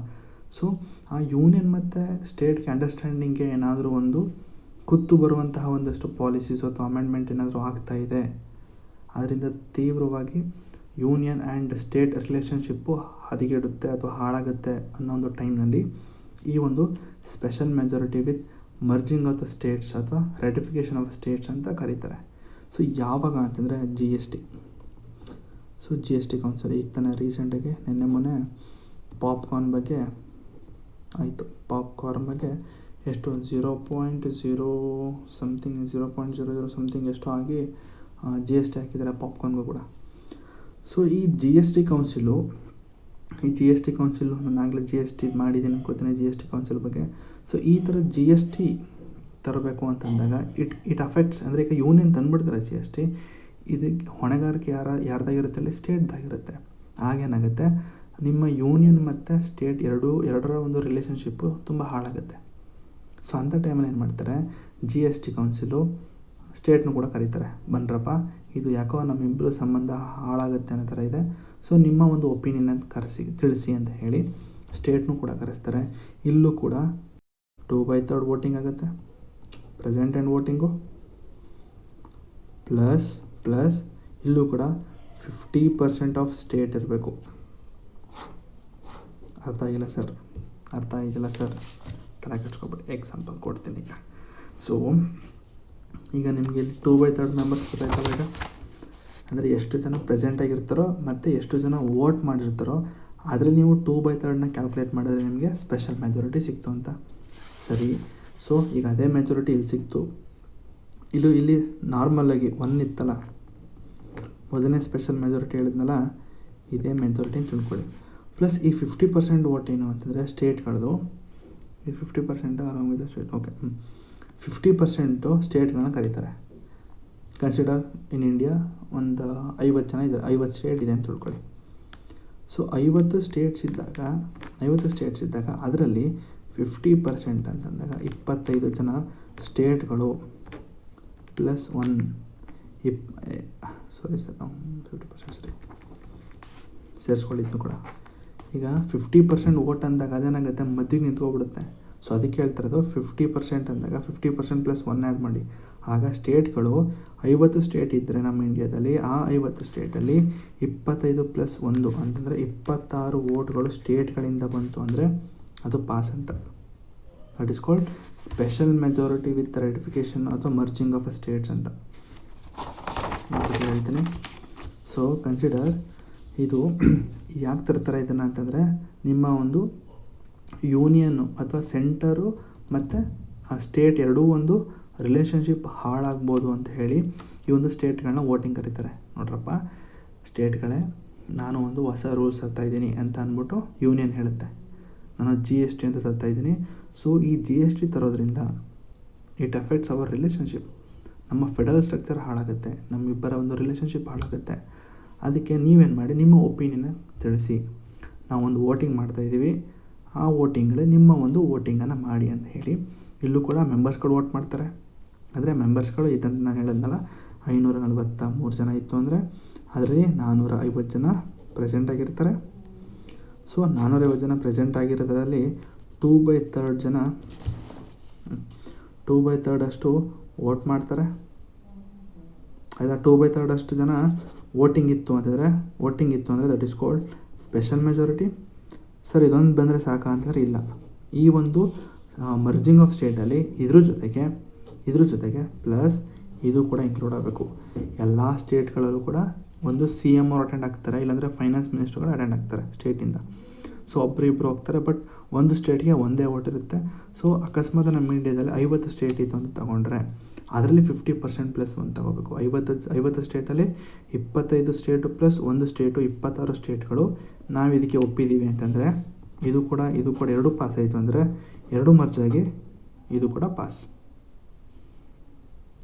ಆಯಿತಾ.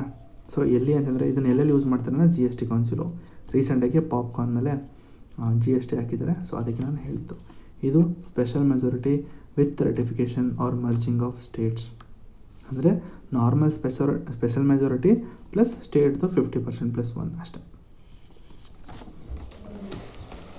ಇದೇ ಎಲ್ಲರೂ ಸ್ಪೆಷಲ್ ಮೆಜಾರಿಟಿ ಇಲ್ಲಿ ಅದು ಇಲ್ಲಿ ಕೊಟ್ಟಿಲ್ಲ, ಇಲ್ಲಿ ಆ್ಯಕ್ಚುಲಿ ಕೊಟ್ಟಿಲ್ಲ. ಇಲ್ಲಿ ಒಂದು ನಿಮಿಷ ಹೇಳ್ತೀನಿ ಇದನ್ನು. ಸೊ ವಿತ್ ರಾಜ್ಯಸಭಾ ಇಲ್ಲೆಲ್ಲೂ ಕೊಟ್ಟೇ ಇಲ್ವಲ್ಲ ಗುರು ಇದನ್ನು. ಸೊ ಆ್ಯಕ್ಚುಲಿ ಇದನ್ನು ಬಿಡಿ, ಇದನ್ನು ಓದ್ಕೊಳ್ಳಿ. ಮೊದಲನೇದು ಒಂದು ಓದ್ಕೊಳ್ಳಿ, ಎರಡನೇದು ಕೂಡ ಈಗ ಹೇಳ್ತೀನಿ. ಈಗ ಮೂರನೇದು ಇಲ್ಲಿ ರಾಜ್ಯಸಭಾ ಅಂತಿದೆ, ಬಟ್ ಇದನ್ನು ಆ್ಯಕ್ಚುಲಾಗಿ ಎಲ್ಲಿ ಇನ್ಕ್ಲೂಡ್ ಮಾಡಬೇಕಾಯ್ತು, ಅವ್ರು ಇನ್ಕ್ಲೂಡ್ ಮಾಡಿಲ್ಲ. ಇನ್ನೊಂದು ಮಿಸ್ ಮಾಡಿದ್ದಾನೆ ಇಲ್ಲಿ ಸ್ಪೆಷಲ್ ಮೆಜಾರಿಟಿ. ಸರಿನಾ, ಬಿಡಿ ಅದನ್ನು. ಸೊ ಲಕ್ಷ್ಮೀಕಾಂತಲ್ಲಿ ಮಿಸ್ ಮಾಡಿದ್ದಾನೆ, ಬಟ್ ನಾನು ಕವರ್ ಮಾಡಿದ್ದೀನಿ.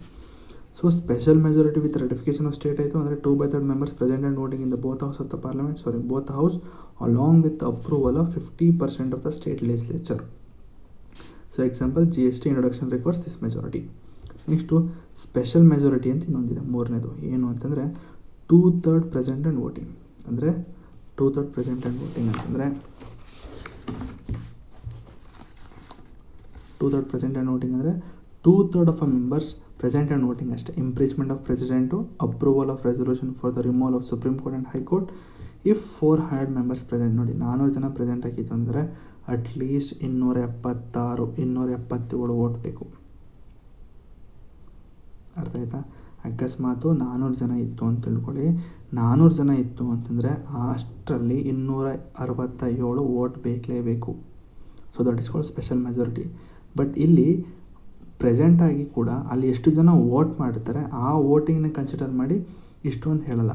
ಬಟ್ ಇಲ್ಲಿ 400 ಜನ ಪ್ರೆಸೆಂಟ್ ಆಗಿತ್ತು ಅಂದರೆ ಆ 400 ಜನ ಪ್ರೆಸೆಂಟ್ ಆಗಿರೋದ್ರಲ್ಲಿ 2/3 ಅಷ್ಟು ವೋಟಿಂಗ್ ಇರಬೇಕು, ಅಂದರೆ 267 ವೋಟ್ಸ್ ಇರಬೇಕು.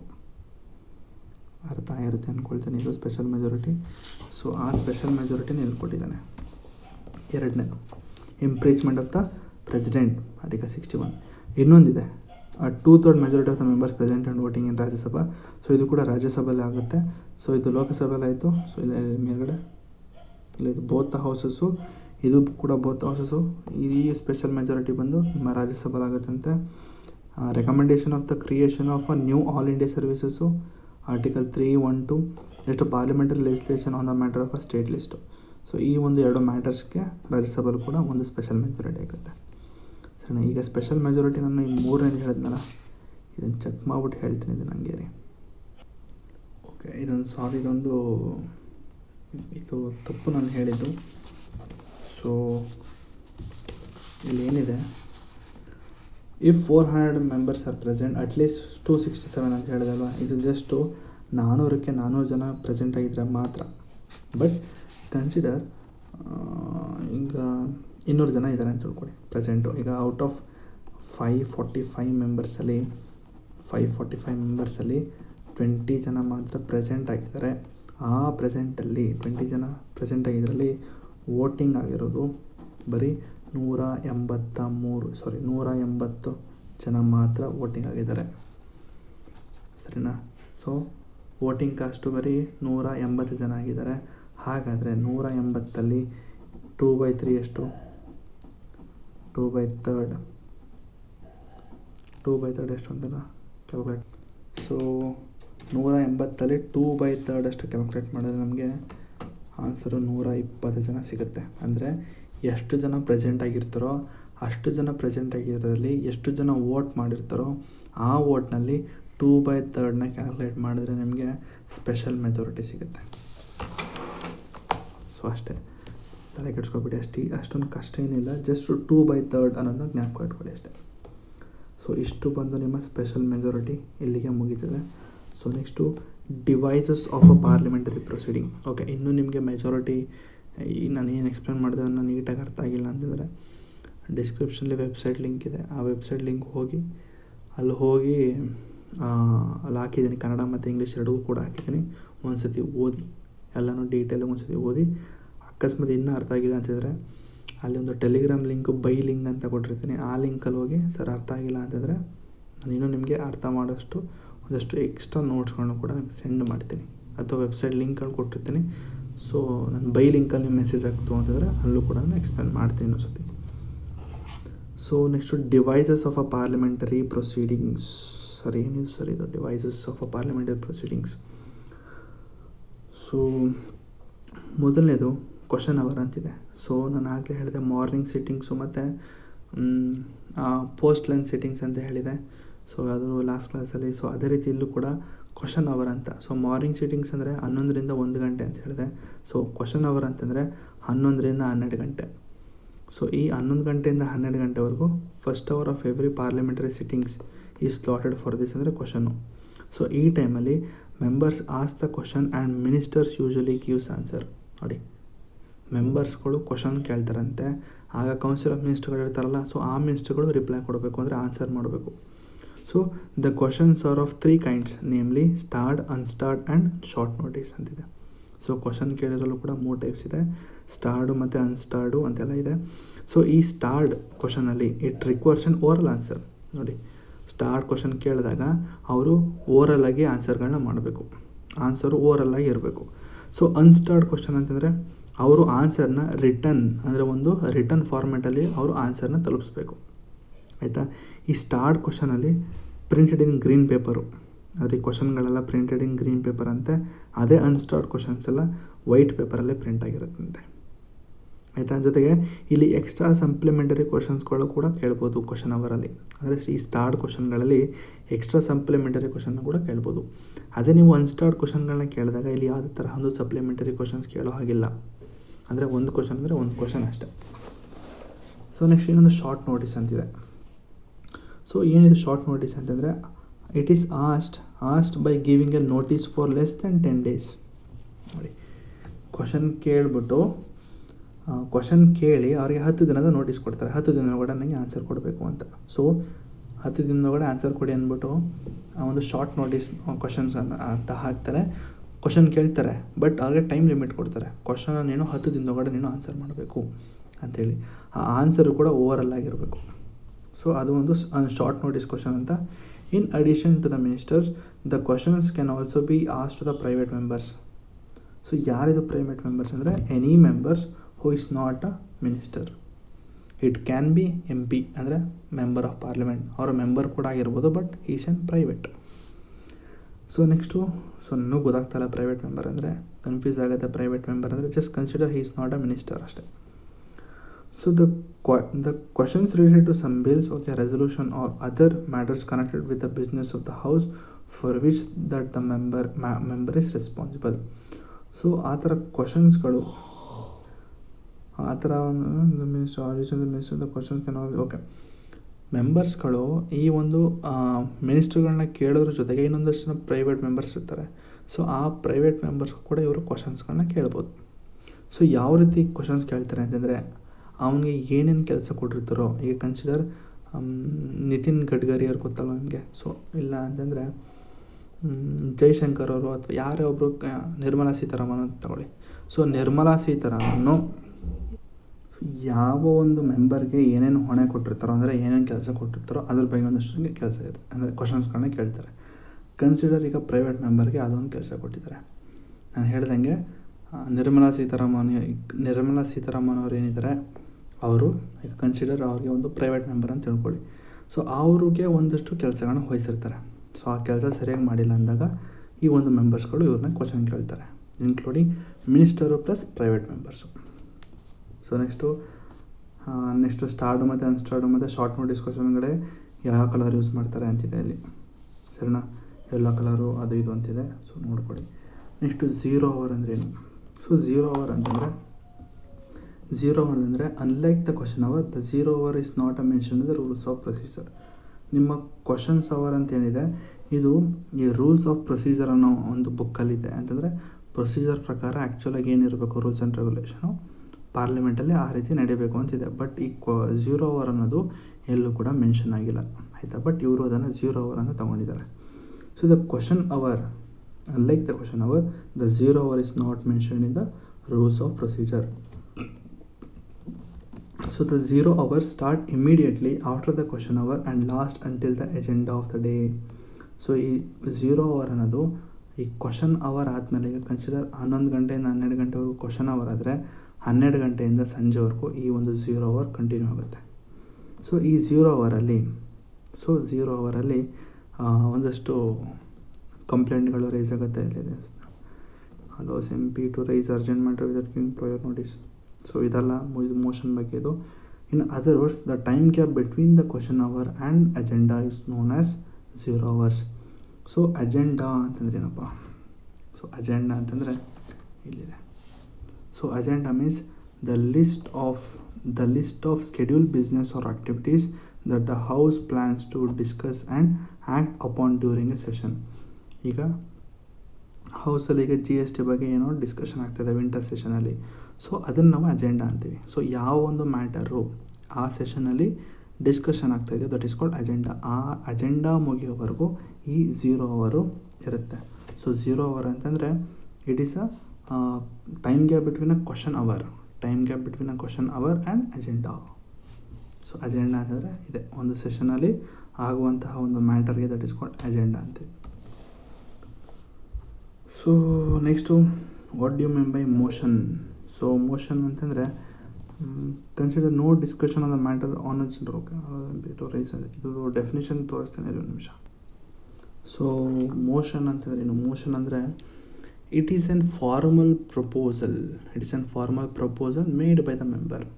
ಇದೊಂದು ಪ್ರಪೋಸಲ್ ಇಡ್ತಾರೆ ಎಲ್ಲಿಗೆ, ಕನ್ಸಿಡರ್ ಈಗ ಲೋಕಸಭೆ ಅಂತ ತಿಳ್ಕೊಳ್ಳಿ. ಯಾವುದೋ ಒಂದು ಮ್ಯಾಟರ್ಸ್ ಬಗ್ಗೆ ಡಿಸ್ಕಷನ್ ಆಗಬೇಕು. ಸೊ ಅಂಥ ಮ್ಯಾಟರ್ಸ್ಗೆ ಡಿಸ್ಕಷನ್ ಆಗೋಕ್ಕಿಂತ ಮುಂಚೆ ಒಂದಷ್ಟು ಮೋಷನ್ಗಳನ್ನ ಹೊರಡಿಸ್ಬೇಕು. ದಟ್ ಈಸ್ ಅಂದರೆ ಒಂದು ಅಪ್ಲಿಕೇಶನ್ನ ಕೊಡ್ತಾರೆ ನೋಡಿ, ಫಾರ್ಮಲ್ ಪ್ರಪೋಸಲ್ಸ್ ಅಂತಾರೆ. ಫಾರ್ಮಲ್ ಪ್ರಪೋಸಲ್ ಅಂದರೆ ಒಂದು ಅಪ್ಲಿಕೇಶನ್ ಕೊಡೋದಕ್ಕೆ ದಟ್ ಈಸ್ ಕಾಲ್ಡ್ ಮೋಷನ್ ಅಂತೀವಿ. ಫುಲ್ ಡೆಫಿನೇಷನ್ ಹೇಳ್ತೀನಿ. Motion is a formal proposals made by the member of a legislative body which is presented to the house for discussions and decisions. So ಈ ಒಂದು ಮೋಷನಲ್ಲಿ ಟೈಪ್ಸ್ಗಳಿದ್ದಾವೆ, ಆಯಿತಾ. ಒಂದು ಸಬ್ಸ್ಟ್ಯಾನ್ಸಿವ್ motion, ಅರ್ಥ ಆಯ್ತಲ್ಲ. Motion ಅಂದರೆ just ಸಿಂಪಲಾಗಿ ಹೇಳಿದರೆ, ಮೋಷನ್ ಅಂದರೆ ಡಿಸ್ಕಷನ್ ಮಾಡೋಣ ಬನ್ನಿ ಅಂತ ಹೇಳಿ ಒಂದು ಪ್ರಪೋಸಲ್ಸ್ನ ಇಡ್ತಾರೆ, ಒಂದು ಅಪ್ಲಿಕೇಶನ್ ಇಡ್ತಾರೆ. ನೋಡಿ ಸರ್, ಈ ಮ್ಯಾಟರ್ಸ್ ಬಗ್ಗೆ ನಾವು ಸ್ವಲ್ಪ ಡಿಸ್ಕಷನ್ ಮಾಡಬೇಕಾಗಿದೆ, ಬನ್ನಿ ಡಿಸ್ಕಷನ್ ಮಾಡೋಣ ಅಂತ ಹೇಳಿ ಒಂದು ಪ್ರಪೋಸಲ್ಸ್ನ ಇಡ್ತಾರಲ್ಲ, ದಟ್ ಈಸ್ ಕಾಲ್ಡ್ ಮೋಷನ್, ಅಷ್ಟೇ ಸಿಂಪಲ್ಲಾಗಿ. ಸೊ ಟೈಪ್ಸ್ ಹೇಳೋದಾದರೆ ಸಬ್ಸ್ಟ್ಯಾನ್ಸಿವ್ ಮೋಷನ್ ಅಂತಿದೆ. ಸೊ ಏನಿದು ಸಬ್ಸ್ಟ್ಯಾನ್ಸಿವ್ ಮೋಷನ್ ಅಂತಂದರೆ, it is an independent proposals dealing with a very important matters like impeachment of the president or removal of chief election commissioner. So ಈ ಥರ ಒಂದಷ್ಟು ಪ್ರಪೋಸಲ್ಸ್ನ ಎತ್ಕೊಬಂತು ಅಂತಂದರೆ ಆವಾಗ ಈ ಒಂದು ಸಬ್ಸ್ಟ್ಯಾನ್ಸಿವ್ ಮೋಷನ್ನ ಯೂಸ್ ಮಾಡ್ತಾರೆ. ಅಂತಂದರೆ ಈ ಒಂದು ಪ್ರೆಸಿಡೆಂಟ್ನ ಇಂಪ್ರೀಚ್ಮೆಂಟ್ ಮಾಡೋದಕ್ಕೆ ಮತ್ತು ರಿಮೂವಲ್ ಆಫ್ ಚೀಫ್ ಎಲೆಕ್ಷನ್ ಕಮಿಷನ್ನ ರಿಮೂವ್ ಮಾಡೋದಕ್ಕೆ ಒಂದು ಅಪ್ಲಿಕೇಶನ್ ಆಗ್ತದೆ ನೋಡಿ. So that is called motion ಅಂತೀವಿ. ಸೊ ಆ ಒಂದು ಅಪ್ಲಿಕೇಶನ್ಗೆ ನಾವು ಇಲ್ಲಿ ಅಂದರೆ ಈ ಇಂಪ್ರೀಚ್ಮೆಂಟ್ ಮತ್ತು ರಿಮೂವಲ್ ಪ್ರೊಸೆಸ್ಗೆ ಸಬ್ಸ್ಟ್ಯಾನ್ಷಿಯಲ್ ಮೋಷನ್ ಅಂತೀವಿ. What you mean by substantial motion ಅಂದರೆ it is a formal proposals given for impeachment of president or removal of chief election commissioner ಅಂತ ಕೂಡ ಹೇಳ್ಬೋದು. ಸೊ ಅರ್ಥ ಆಯ್ತಲ್ವಾ. ನೆಕ್ಸ್ಟು ಸಬ್ಸ್ಟಿಟ್ಯೂಟ್ ಮೋಷನ್ ಅಂದರೆ ಏನು? So it is a motion that is moved in a substitution of an original motion and proposes an alternative to it ಅಂತಂದರೆ substitute motion ಅಂದರೆ consider ಈಗ GST ಬಗ್ಗೆ ಏನೋ ಒಂದು ಪ್ರಪೋಸಲ್ಸ್ನ ಇಟ್ಟಿದ್ದಾರೆ, ಡಿಸ್ಕಷನ್ ಕೂಡ ಆಗ್ತಾಯಿದೆ. ಸೊ ಆ ಥರ ಒಂದು ಡಿಸ್ಕಷನ್ ಮಾಡಬೇಕಾದ್ರೆ ಕೆಲವೊಂದು ಸತಿ ತಿದ್ದುಪಡಿ ಅಂದರೆ ಆ ಮೋಷನ್ಗೆ ತಿದ್ದುಪಡಿ ಆಗಬೇಕಾಗುತ್ತೆ. ಸೊ ಈಗ ನೋಡಿ, ಇವಾಗ ನೀವೇನು ತಂದಿದ್ದೀರ ಮೋಷನ್ ಅದು ಸರಿ ಇಲ್ಲ, ಸೊ ಇನ್ನೊಂದು ಮಾಡ್ಕೊಬನ್ನಿ ಅಂತ ಹೇಳಿದಾಗ ಅವರು ಟೈಮ್ ಕೊಡೋದಿಲ್ಲ. ಸೊ ಅಂಥ ಟೈಮಲ್ಲಿ ಒಂದು ಸಬ್ಸ್ಟಿಟ್ಯೂಟ್ ಮೋಷನ್ ಅಂತ ಅವ್ರು ರೆಡಿ ಮಾಡ್ಕೊಂಡಿರ್ತಾರೆ. ಸೊ ಇದಿಲ್ಲ ಅಂದರೆ ಇನ್ನೊಂದು ಅಂತ. So that is called substitute motion ಅಂತ. ಸೊ ನೆಕ್ಸ್ಟು ಸಬ್ಸಿಡಿಯರಿ ಮೋಷನ್ ಅಂತ. So it is relied on another ಅಂತ. ಸೊ ಇದು ಯಾವುದು ಕೂಡ ಇವೆಲ್ಲ ಈಗ ಸಬ್ಸ್ಟ್ಯಾನ್ಸಿವ್ ಮೋಷನ್ಸು ಮತ್ತು ಸಬ್ಸ್ಟಿಟ್ಯೂಟ್ ಮೋಷನ್ಸು ಮತ್ತು ಹೇಳಿದ್ನಲ್ಲ. ಸೊ ಈ ಎರಡೂ ಮೋಷನ್ಗಳು ಇಂಡಿಪೆಂಡೆಂಟ್ ಆಗಿರುತ್ತೆ, ಬಟ್ ಇದು ಡಿಪೆಂಡೆಂಟ್ ಆಗಿರುತ್ತೆ, ಇನ್ನೊಂದ್ರ ಮೇಲೆ ಡಿಪೆಂಡ್ ಆಗಿರುತ್ತೆ ಅಂತ. ಸೊ ಅದರಲ್ಲೂ ಕೂಡ 3 ಟೈಪ್ಸ್ ಇದೆ. ಒಂದು ಆ್ಯನ್ಸಿಲಿಯರಿ ಮೋಷನು. ಸೊ ಏನಿದು ಆ್ಯನ್ಸಿಲಿಯರಿ ಮೋಷನ್? ಆ್ಯನ್ಸಿಲರಿ ಮೋಷನ್ ಅಂದರೆ it is used as A regular way of proceeding with the various kinds of business. So ಇದು ಆ್ಯಕ್ಚುಯಲ್ ಡೆಫಿನೇಷನ್ ಅಲ್ಲ, ಇದು ಆ್ಯಕ್ಚುಯಲ್ ಡೆಫಿನೇಷನ್ ಬಂದು it extends the time for debate on a particular bill. ಯಾವುದಾದ್ರೂ ಒಂದು particular ಒಂದು bill ಏನಂದು debate ಆಗ್ತಾಯಿದೆ, ಅದು discussion ಆಗ್ತಾಯಿದೆ ಅಂದಾಗ ಸೊ ಆವಾಗ ಅದನ್ನು ಟೈಮ್ನ ಎಕ್ಸ್ಟೆಂಡ್ ಮಾಡೋದಕ್ಕೆ ಈ ಒಂದು ಆ್ಯನ್ಸಿಲರಿ ಮೋಷನ್ನ ಯೂಸ್ ಮಾಡ್ತಾರೆ. ನೆಕ್ಸ್ಟು ಸೂಪರ್ಸೀಡಿಂಗ್ ಮೋಷನ್ ಅಂತ. So it is moved in the course of a debate on another issue and seeks to supersede that issue. So ಇದೇನು ಹೇಳ್ತದೆ ಅಂತಂದರೆ it is move to the course of a debate on another issue and seeks supersede. Okay, ಈಗ ಕೆಲವೊಂದು ಸತಿ GST ಬಗ್ಗೆ ಏನೋ discussion ಆಗ್ತಿದೆ ಅಂತ ತಿಳ್ಕೊಳ್ಳಿ. ಸೊ ಅದೇ ಟೈಮಲ್ಲಿ GST ಬಗ್ಗೆ ಡಿಸ್ಕಷನ್ ಆಗೋ ಟೈಮಲ್ಲೇ ಒಂದು ನ್ಯಾಷನಲ್ ಎಮರ್ಜೆನ್ಸಿ ಬರುತ್ತೆ. ಸೊ ಅಂಥ ಟೈಮಲ್ಲಿ GSTನ ಬಿಟ್ಬಿಟ್ಟು ನ್ಯಾಷನಲ್ ಎಮರ್ಜೆನ್ಸಿ ಬಗ್ಗೆ ಡಿಸ್ಕಷನ್ ಮಾಡ್ತಾರೆ. ಅಂದರೆ ಒಂದು ಡಿಸ್ಕಷನಿಂದ ಇನ್ನೊಂದು ಡಿಸ್ಕಷನ್ಗೆ ಶಿಫ್ಟ್ ಆಗಿಬಿಡ್ತಾರೆ. So that is called superseding motion. So ಅವಾಗ ಏನಾಗುತ್ತೆ, ನಾನೊಂದು ಸೀಡ್ ಮಾಡಿದ್ನಲ್ಲ, ಹೊಸ ಒಂದು ಮೋಷನ್ನ ಅಂದರೆ ಹೊಸ ಟಾಪಿಕ್ನ ನಾನು ಸೀಡ್ ಮಾಡಿದೆ ಅಲ್ವಾ. ಸೊ ಆ ಸೀಡ್ ಮಾಡಿದಾಗ ದಟ್ ಈಸ್ ಕಾಲ್ಡ್ ಸೂಪರ್ಸೀಡಿಂಗ್ ಅಂತಾರೆ. ಅಂದರೆ ಈಗಾಗಲೇ ಆಗ್ತಾ ಇದ್ದಂತಹ ಒಂದು ಡಿಸ್ಕಷನ್ಗೆ ಬೇರೊಂದು ಡಿಸ್ಕಷನ್ ಬಂದು ಈ ಒಂದು ಡಿಸ್ಕಷನ್ನ ಅಲ್ಲಿಗೆ ಸ್ಟಾಪ್ ಮಾಡಿ ಆ ಬೇರೊಂದು ಡಿಸ್ಕಷನ್ನ ಕಂಟಿನ್ಯೂ ಮಾಡೋದಕ್ಕೆ ನಾವು ಸೂಪರ್ಸೀಡಿಂಗ್ ಮೋಷನ್ ಅಂತೀವಿ. ಸೊ ಇದು ನಿಮ್ಗೆ ಅರ್ಥ ಆಗಲಿಲ್ಲ ಅಂತಂದರೆ ಡಿಸ್ಕ್ರಿಪ್ಷನಲ್ಲಿ ಒಂದು ಲಿಂಕ್ ಇದೆ. ಸೊ ಏನಂದರೆ ಮೋಷನ್ಸ್ ಅಂತ, ಟೈಪ್ಸ್ ಆಫ್ ಮೋಷನ್ಸ್ ಅಂತ ಹಾಕ್ಬಿಟ್ಟು ಡಿಸ್ಕ್ರಿಪ್ಷನ್ ಲಿಂಕ್ ಇದೆ, ಅಲ್ಲಿ ಹೋಗಿ ಆ್ಯಕ್ಚುಲಾಗಿ ಇದ್ರ ನೋಟ್ಸ್ ಓದಬೇಡಿ, ಮೋಷನ್ಸ್ಗಳ ಬಗ್ಗೆ. ಸೊ ನೀವೇ ಬೇರೆ ಒಂದು ನೋಟ್ಸ್ ಮಾಡ್ಕೊಳ್ಳಿ. ಸೊ ಅದರಲ್ಲಿ ಓದಿ ಅರ್ಥ ಮಾಡ್ಕೊಳ್ಳಿ. ಬಟ್ ಎಕ್ಸಾಮಲ್ಲಿ ಇದನ್ನೇ ಬರೀಬೇಕು ನೀವು ಆನ್ಸರ್ ರೈಟಿಂಗ್ಸಲ್ಲಿ, ಆಯಿತಾ. So next amendments. ಸೊ ಕೆಲವೊಂದು ಅಮೆಂಡ್ಮೆಂಟ್ ಮಾಡಬೇಕಾಗ್ತದೆ. ಸೊ ಅಮೆಂಡ್ಮೆಂಟ್ ಮಾಡಬೇಕಾದ್ರೆ ಸೊ ಆ ಥರ ಅಮೆಂಡ್ಮೆಂಟ್ ಮಾಡಬೇಕು ಅಂತಂದರೆ ಈ ಒಂದು ಸಬ್ಸಿಡಿಯರಿ ಮೋಷನ್ ಕೂಡ ಯೂಸ್ ಮಾಡ್ತಾರೆ. It seeks to modify the substitute only a part of original motion. So ಬೇಡ ನಮಗೆ ಬಿಡಿ. ಸೊ ನೋಟ್ಸಲ್ಲಿ ಡಿಸ್ಕ್ರಿಪ್ಷನ್ ಲಿಂಕ್ ಇದೆ, ಅಲ್ಲಿ ಕೊಟ್ಟಿದ್ದೀನಿ, ವಿತ್ ಎಕ್ಸಾಂಪಲ್ ಕೊಟ್ಟಿರ್ತೀನಿ. ಸೊ ಒಂದ್ಸತಿ ಹೋಗಿ ಓದಿ ಅದನ್ನು. Next closure motion. What do you mean by closure motion? So it is a motion moved by the member to cut short the debate on the matter before the House. If the motion is approved by the House, the debate is stopped and the matter is put to vote. So ಈ closure motion ಅಂತಂದರೆ ಏನು ಅಂತಂದರೆ, consider ಯಾವುದೋ ಒಂದು topic ತುಂಬ discuss ಮಾಡಿರ್ತಾರೆ. So ಆ discuss ಮಾಡಿರುವಂತಹ ಟಾಪಿಕ್ಕು ಸಾಕು, ಇಲ್ಲಿಗೆ ಡಿಸ್ಕಸ್ ಮಾಡಿದ್ದು ತುಂಬ ಡಿಸ್ಕಸ್ ಮಾಡಿದ್ದೀವಿ, ಈಗ ಸದ್ಯಕ್ಕೆ ಡಿಸ್ಕಷನ್ನ ಸ್ಟಾಪ್ ಮಾಡಿ ನಂತರ ನಾವು ವೋಟಿಂಗ್ಗೆ ಹೋಗೋಣ ಅಂತ ಅಂದ್ಬಿಟ್ಟು ಡಿಸ್ಕಷನ್ನ ಸ್ಟಾಪ್ ಮಾಡಿ ವೋಟಿಂಗ್ ಮಾಡೋಣ ಅಂತ ಹೇಳೋದಕ್ಕೆ ನಾವು ಕ್ಲೋಜರ್ ಮೋಷನ್ ಅಂತೀವಿ. ಸರಿನಾ? ತುಂಬ ಡಿಸ್ಕಷನ್ ಆಗಿರುತ್ತೆ. ಸೊ ಆ ಡಿಸ್ಕಷನ್ನ ಸ್ಟಾಪ್ ಮಾಡಿ ನೆಕ್ಸ್ಟ್ ವೋಟಿಂಗ್ ಪ್ರೊಸೀಜರ್ಗೆ ತೊಗೊಂಡೋಗ್ತಾರೆ. So that is called closure motion. ಅದರಲ್ಲೂ ಕೂಡ simple closure by compartments, kangaroo closure, next guillotine closure ಅಂತ ಒಂದು 4 ಟೈಪ್ಸ್ ಇದೆ. ಸೊ ಇದು ಕೂಡ ನಾನು ಡಿಸ್ಕ್ರಿಪ್ಷನ್ ಲಿಂಕ್ ಹಾಕಿದ್ದೀನಿ, ಸೊ ಅಲ್ಲಿ ಹೋಗಿ ವಿತ್ ಎಕ್ಸಾಂಪಲ್ ಕೊಟ್ಟಿರ್ತೀನಿ, ಸರಿನಾ. ಸಿಂಪಲ್ ಕ್ಲೋಸರ್ ಅಂದ್ರೇನು, matters having A sufficient discuss and ನಾವು ಪುಟ್ ಔಟ್. ಸಿಂಪಲ್ ಕ್ಲೋಸರ್ ಅಂದರೆ ಒಂದಷ್ಟು ಮ್ಯಾಟರ್ಸು ಸಫಿಷಿಯೆಂಟಾಗಿ ನಾವು ಡಿಸ್ಕಸ್ ಮಾಡಿದ್ದೀವಿ. ವೋಟಿಂಗ್ ಪ್ರೊಸೀಜರ್ಗೆ ಹೋಗೋಣ, ಅದಕ್ಕೆ ನಾವು ಸಿಂಪಲ್ ಕ್ಲೋಸರ್ ಅಂತೀವಿ. Next closure by compartments. A lengthy resolutions are grouped into the parts before the commencement of the debate. So the debate covers the part as a whole and entire part is to put out. So closure by compartment ಅಂತ ಅಂದಾಗ, so ಇವರು debate ಮಾಡೋಕ್ಕಿಂತ ಮುಂಚೆನೇ ತುಂಬ ಕೆಲವೊಂದು ಬಿಲ್ಗಳು ಒಂದು 200-300 page ಇರುತ್ತೆ ಅಂತ ತಿಳ್ಕೊಳ್ಳಿ. ಕನ್ಸಿಡರ್ ಈಗ GST ಅಂತ ತಿಳ್ಕೊಳ್ಳಿ. ಸೊ ಈಗ GST ಈಗ ನಾರ್ಮಲ್ ಗೂಡ್ಸ್ಗೆ 18% ಅಂತ ಹಾಕಿರ್ತಾರೆ. ಬಟ್ ಮೆಡಿಕಲ್ ಎಕ್ವಿಪ್ಮೆಂಟ್ಸ್ಗೆ ಮೆಡಿಸಿನ್ಸ್ಗೆ ಒಂದು 8% GST ಅಂತ ಆಗಿರ್ತಾರೆ ಅಂತ ತಿಳ್ಕೊಳ್ಳಿ. ಸೊ ಅಲ್ಲಿ ಡಿಸ್ಕಷನ್ ಆಗಬೇಕಾದ್ರೆ ಮೆಡಿಸನ್ಗೆ 8% ಕೊಟ್ಟಿದ್ದೀರಾ ಮತ್ತು ಗೂಡ್ಸ್ಗೆ 18% ಕೊಟ್ಟಿದ್ದೀರಾ ಅಂದ್ಬಿಟ್ಟು ಬೇರೆ ಮಾತಾಡೋದಿಲ್ಲ. ಸೊ ಅಲ್ಲಿ ಟಾಪಿಕ್ ತಗೊಳ್ಳೋದು ಒಂದೇ ಒಂದು ಕಾನ್ಸೆಪ್ಟ್ ಮೇಲೆ, ಒಂದೇ ಒಂದು ಟಾಪಿಕ್ ಮೇಲೆ, that is called GST. So GST ಎಷ್ಟು ಕೊಟ್ಟಿದ್ದೀರಾ ಅಂದ್ಬಿಟ್ಟು ಡಿಸ್ಕಸ್ ಮಾಡಲ್ಲ, ಅಲ್ಲಿ ಒಂದೇ ಟಾಪಿಕ್ ಬರೋದು GST ಅಂತ. ಸೊ GST ಮೇಲೆ ಡಿಸ್ಕಷನ್ ಆಗುತ್ತೆ, ಅಲ್ಲಿ ಕೆಲವೊಂದು ಸತಿ ಕ್ರಿಟಿಸೈಸ್ ಆಗುತ್ತೆ. ಸೊ ಅದಕ್ಕೆ ಆ ಥರ ಒಂದು ಗ್ರೂಪ್ ಮಾಡಿ ಒಂದು ಸಿಂಗಲ್ ಟಾಪಿಕ್ ಮೇಲೆ ಡಿಸ್ಕಷನ್ ಆಗೋದಕ್ಕೆ ನಾವು ಕ್ಲಾಸರ್ ಬೈ ಕಂಪಾರ್ಟ್ಮೆಂಟ್ಸ್ ಅಂತೀವಿ. ಸೊ ಇದಕ್ಕೂ ಕೂಡ ಇನ್ನೂ ಈಸಿ ಎಕ್ಸಾಂಪಲು ನಾನು ವೆಬ್ಸೈಟಲ್ಲಿ ಕೊಟ್ಟಿದ್ದೀನಿ, ಒಂದ್ಸತಿ ಡಿಸ್ಕ್ರಿಪ್ಷನಲ್ಲಿ ಹೋಗಿ. ನೆಕ್ಸ್ಟು ಕಂಗರೋ ಕ್ಲೋಸರ್ ಅಂತ. So under this type only important clauses are taken up for the debate and voting and intervening clauses are skip. ನೋಡಿ, ಈ ಕಂಗರೋ ಕ್ಲೋಸರಲ್ಲಿ ಏನಾಗುತ್ತೆ ಅಂದರೆ ಕೆಲವೊಂದು ಇಂಪಾರ್ಟೆಂಟ್ ಟಾಪಿಕ್ ಮಾತ್ರ ಡಿಸ್ಕಸ್ ಮಾಡೋಣ, ಬೇಡವಾಗಿರೋ ಟಾಪಿಕನ್ನು ನಾವು ಜಸ್ಟ್ ಸ್ಟಾಪ್ ಮಾಡಿ main keywords, main important keywords ಏನಿದೆ, ನೀವು UPSC ಪ್ರಿಲಿಮ್ಸ್ ಓದ್ಬೇಕಾದ್ರೆ ಸಮ್ಮರಿ ಮಾಡ್ಬೇಕಾದ್ರೆ ಅಂದರೆ ಮೇನ್ ಆಗಿರೋ ಕೀವರ್ಡ್ ಬರ್ಕೋತಾರಲ್ಲ, ಸೊ ಅದೇ ರೀತಿ ಮೇನ್ ಟಾಪಿಕ್ಸ್ ಏನಿದೆ ಅದ್ರ ಬಗ್ಗೆ ಮಾತ್ರ ಡಿಸ್ಕಸ್ ಮಾಡೋಣ, ಅನ್ಇಂಪಾರ್ಟೆಂಟ್ ಟಾಪಿಕ್ಸನ್ನು ಸ್ಕಿಪ್ ಮಾಡೋಣ ಅಂತ ಹೇಳಿ. ಇಂಪಾರ್ಟೆಂಟ್ ಅಲ್ಲದ ಕೆಲವೊಂದು ಟಾಪಿಕನ್ನು ಸ್ಕಿಪ್ ಮಾಡ್ತಾರೆ, ಬರೀ ಇಂಪಾರ್ಟೆಂಟ್ ಟಾಪಿಕ್ ಮಾತ್ರ ಡಿಸ್ಕಸ್ ಮಾಡ್ತಾರೆ. That is called kangaroo closure. So next guillotine closure ಅಂತ. It is one when the undiscussed clause of a bill or resolution are also put out along with the discussed one due to want of time ಅಂತ. So ಏನಿದು ಅಂತಂದರೆ, ಈಗ ನಾನು ಹೇಳಿದೆ ಅಲ್ವಾ, ಕೆಲವೊಂದು important topics ಮಾತ್ರ ಡಿಸ್ಕಸ್ ಮಾಡೋಣ, ಕೆಲವೊಂದನ್ನು ಸ್ಕಿಪ್ ಮಾಡೋಣ ಅಂತ. ಬಟ್ ಇಲ್ಲಿ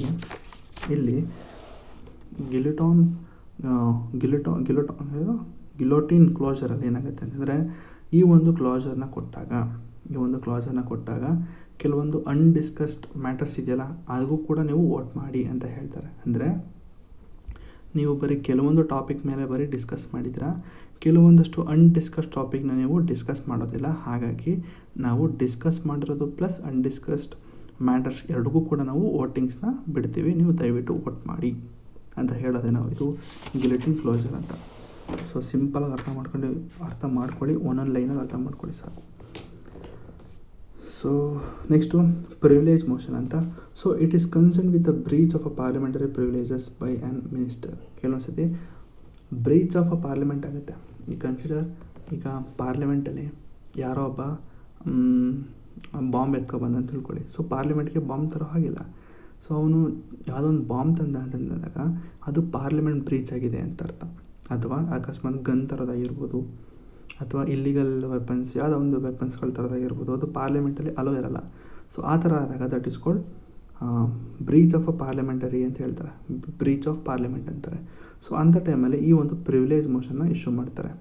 ಸೊ ಪ್ರಿವಿಲೇಜ್ ಮೋಷನ್ ಇಶ್ಯೂ ಮಾಡಿದಾಗ it is moved by the member when he feels that the minister has committed a breach of a privilege of that house. ನೋಡಿ, ಅಕಸ್ಮಾತು ಯಾರೋ ಒಬ್ಬ ಮೆಂಬರ್ಗೆ ಮಿನಿಸ್ಟ್ರುಗಳು ಈ ಥರ ಬ್ರೀಚ್ ಮಾಡಿದ್ದಾರೆ, ರೂಲ್ಸ್ ಆ್ಯಂಡ್ ರೆಗ್ಯುಲೇಷನ್ನ ಫಾಲೋ ಮಾಡಿಲ್ಲ ಅಂತ ಅನ್ನಿಸ್ದಾಗ ಈ ಪ್ರಿವಿಲೇಜ್ ಮೋಷನ್ನ ಇಶ್ಯೂ ಮಾಡ್ತಾರೆ. ನೆಕ್ಸ್ಟು ಕಾಲಿಂಗ್ ಅಟೆನ್ಷನ್ ಮೋಷನ್ ಅಂತ. So it is introduce in a parliament by a member to call the attention of a minister to a matter of urgent public importance. ನೋಡಿ, ಇದು ಕೂಡ easy. So calling attention motion ಅಂತಂದರೆ, ಈಗ consider Nitin Gadkari ಅವ್ರು ಗೊತ್ತಲ್ವ ನಿಮಗೆ, ಅವರು ಮಿನಿಸ್ಟ್ರಿ ಆಫ್ ರೋಡ್ ಟ್ರಾನ್ಸ್ಪೋರ್ಟ್ ಅನ್ಕೋತೀನಿ. ಸೊ ಅವರು ರೋಡ್ ಕನ್ಸ್ಟ್ರಕ್ಷನ್ ತುಂಬ ಮಾಡಿದ್ದಾರೆ. ಕೆಲವೊಂದು ಸತಿ ಈಗ ರೀಸೆಂಟಾಗಿ ಈ ಒಂದು ಕಾಲಿಂಗ್ ಅಟೆನ್ಷನ್ ಮೋಷನ್ ಅಂತ ತಂದರು. ಅಂದರೆ ಕೆಲವೊಂದು ಕಡೆ ಟಿಂಕರಿಂಗ್ ಸರಿಯಾಗಿಲ್ಲ, ರೋಡ್ ಟಿಂಕರಿಂಗ್ ಮಾಡ್ತಾಯಿದ್ರಂತೆ. ಸೊ ಆ ಟಿಂಕರಿಂಗ್ ಸರಿಯಾಗಿಲ್ಲ ಅಂತ ಅಂದ್ಬಿಟ್ಟು ಈ ಒಂದು ಕಾಲಿಂಗ್ ಅಟೆನ್ಷನ್ ಮೋಷನ್ ಅಂತಂದರು. ಆಮೇಲೆ ಹಂಪ್ಸ್ಗಳಿಗೆ ಒಂದಷ್ಟು ಈ ವೈಟ್ ಲೈನ್ಗಳು ಯೆಲ್ಲೋ ಲೈನ್ಗಳು ಬರೀತಾರೆ ಗೊತ್ತಾ ಪೇಂಟಲ್ಲಿ, ಸೊ ಆ ಥರ ಬರೆದಿಲ್ಲ, ಜೊತೆಗೆ ಲೈಟ್ಗಳನ್ನ ಹಾಕಿಲ್ಲ ಅಂತ ಅಂದ್ಬಿಟ್ಟು ಈ ಕಾಲಿಂಗ್ ಅಟೆನ್ಷನ್ ಮೋಷನ್ ಅಂತ ಹಾಕಿದ್ರು. ಯಾಕೆ ಅಂದರೆ ಆ ರೋಡಲ್ಲಿ ತುಂಬ ಅಂದರೆ ತುಂಬ ಆಕ್ಸಿಡೆಂಟ್ಗಳಾಗಿತ್ತು. ಸೊ ಅದಕ್ಕಾಗಿ ಅವರು ನಿತಿನ್ ಗಡ್ಕರಿ ಅವ್ರಿಗೆ ಈ ಒಂದು ಕಾಲಿಂಗ್ ಅಟೆನ್ಷನ್ ಮೋಷನ್ ಅಂತ ಒಂದು ಮೋಷನ್ನ ಹೇಳ್ತಾರೆ. ಅದರಲ್ಲಿ ಅರ್ಜೆಂಟ್ ಮ್ಯಾಟ್ರ್ ಇದು ನೋಡಿ, ಅದರಲ್ಲಿ on the matters of urgent public importance ನೋಡಿ, ಪಬ್ಲಿಕ್ಗೆ ತುಂಬ ಅದು ಇದು ಆಗ್ತಾಯಿದೆ ಅಂದರೆ ಎಕ್ಸ್ಪರ್ಟ್ ಅನ್ನೋದಕ್ಕಾಗಲ್ಲ, ತುಂಬ ಅದು ಕಷ್ಟ ಆಗ್ತಾಯಿದೆ ಜನಗಳಿಗೆ. ರೋಡಲ್ಲಿ ಆ ಥರ ಹಂಪ್ಸ್ಗಳಾಗಿರೋದು ವಿತೌಟ್ ಅ ವಾರ್ನಿಂಗ್, ಮತ್ತು ಟಿಂಕರಿಂಗ್ ಸರಿಯಾಗಿಲ್ಲ, ರೋಡ್ ಟಿಂಕರಿಂಗು. ಸೊ ಅದಕ್ಕಾಗಿ ನೀವು ಅದನ್ನು ಎತ್ತೆಚ್ಕೋಬೇಕು, ಬೇಗ ಅದನ್ನು ಸಾಲ್ವ್ ಮಾಡಬೇಕು ಅಂತ ಹೇಳಿ ಕಾಲಿಂಗ್ ಅಟೆನ್ಷನ್ ಮೋಷನ್ ಅಂತ ಹಾಕ್ತಾರೆ. ಸೊ ಸರಿನಾ? ಸೊ ಅಷ್ಟೇ. Next adjournment motion. So it is introduce in the parliament to draw attention of the house to a definite matter of urgent public importance. So ಇದು ಕೂಡ calling attention motion ಥರನೇ same adjournment motion. But ಇದಕ್ಕೆ 50 ಜನ support ಆಗಬೇಕು. ಅಂದರೆ ಕೆಲವೊಂದು discuss ತುಂಬ ಅಂದರೆ ತುಂಬ ಇಂಪಾರ್ಟೆಂಟ್ ಡಿಸ್ಕಸ್ ಆಗಬೇಕು ಸರ್. ಈಗ ಜಿ ಎಸ್ ಟಿಲಿ ಜಿ ಎಸ್ ಟಿ ಅದಕ್ಕಾಗಲ್ಲ, ಬೇರೆ ಏನು ಎಕ್ಸಾಂಪಲ್ ಕೊಡೋಣ. ಅಡ್ಜಾರ್ನ್ಮೆಂಟ್ ಮೋಷನ್ ಅಂತ ಹೇಳಿದಾಗ ಇಲ್ಲಾದರೂ ಇದೆಯಲ್ಲಿ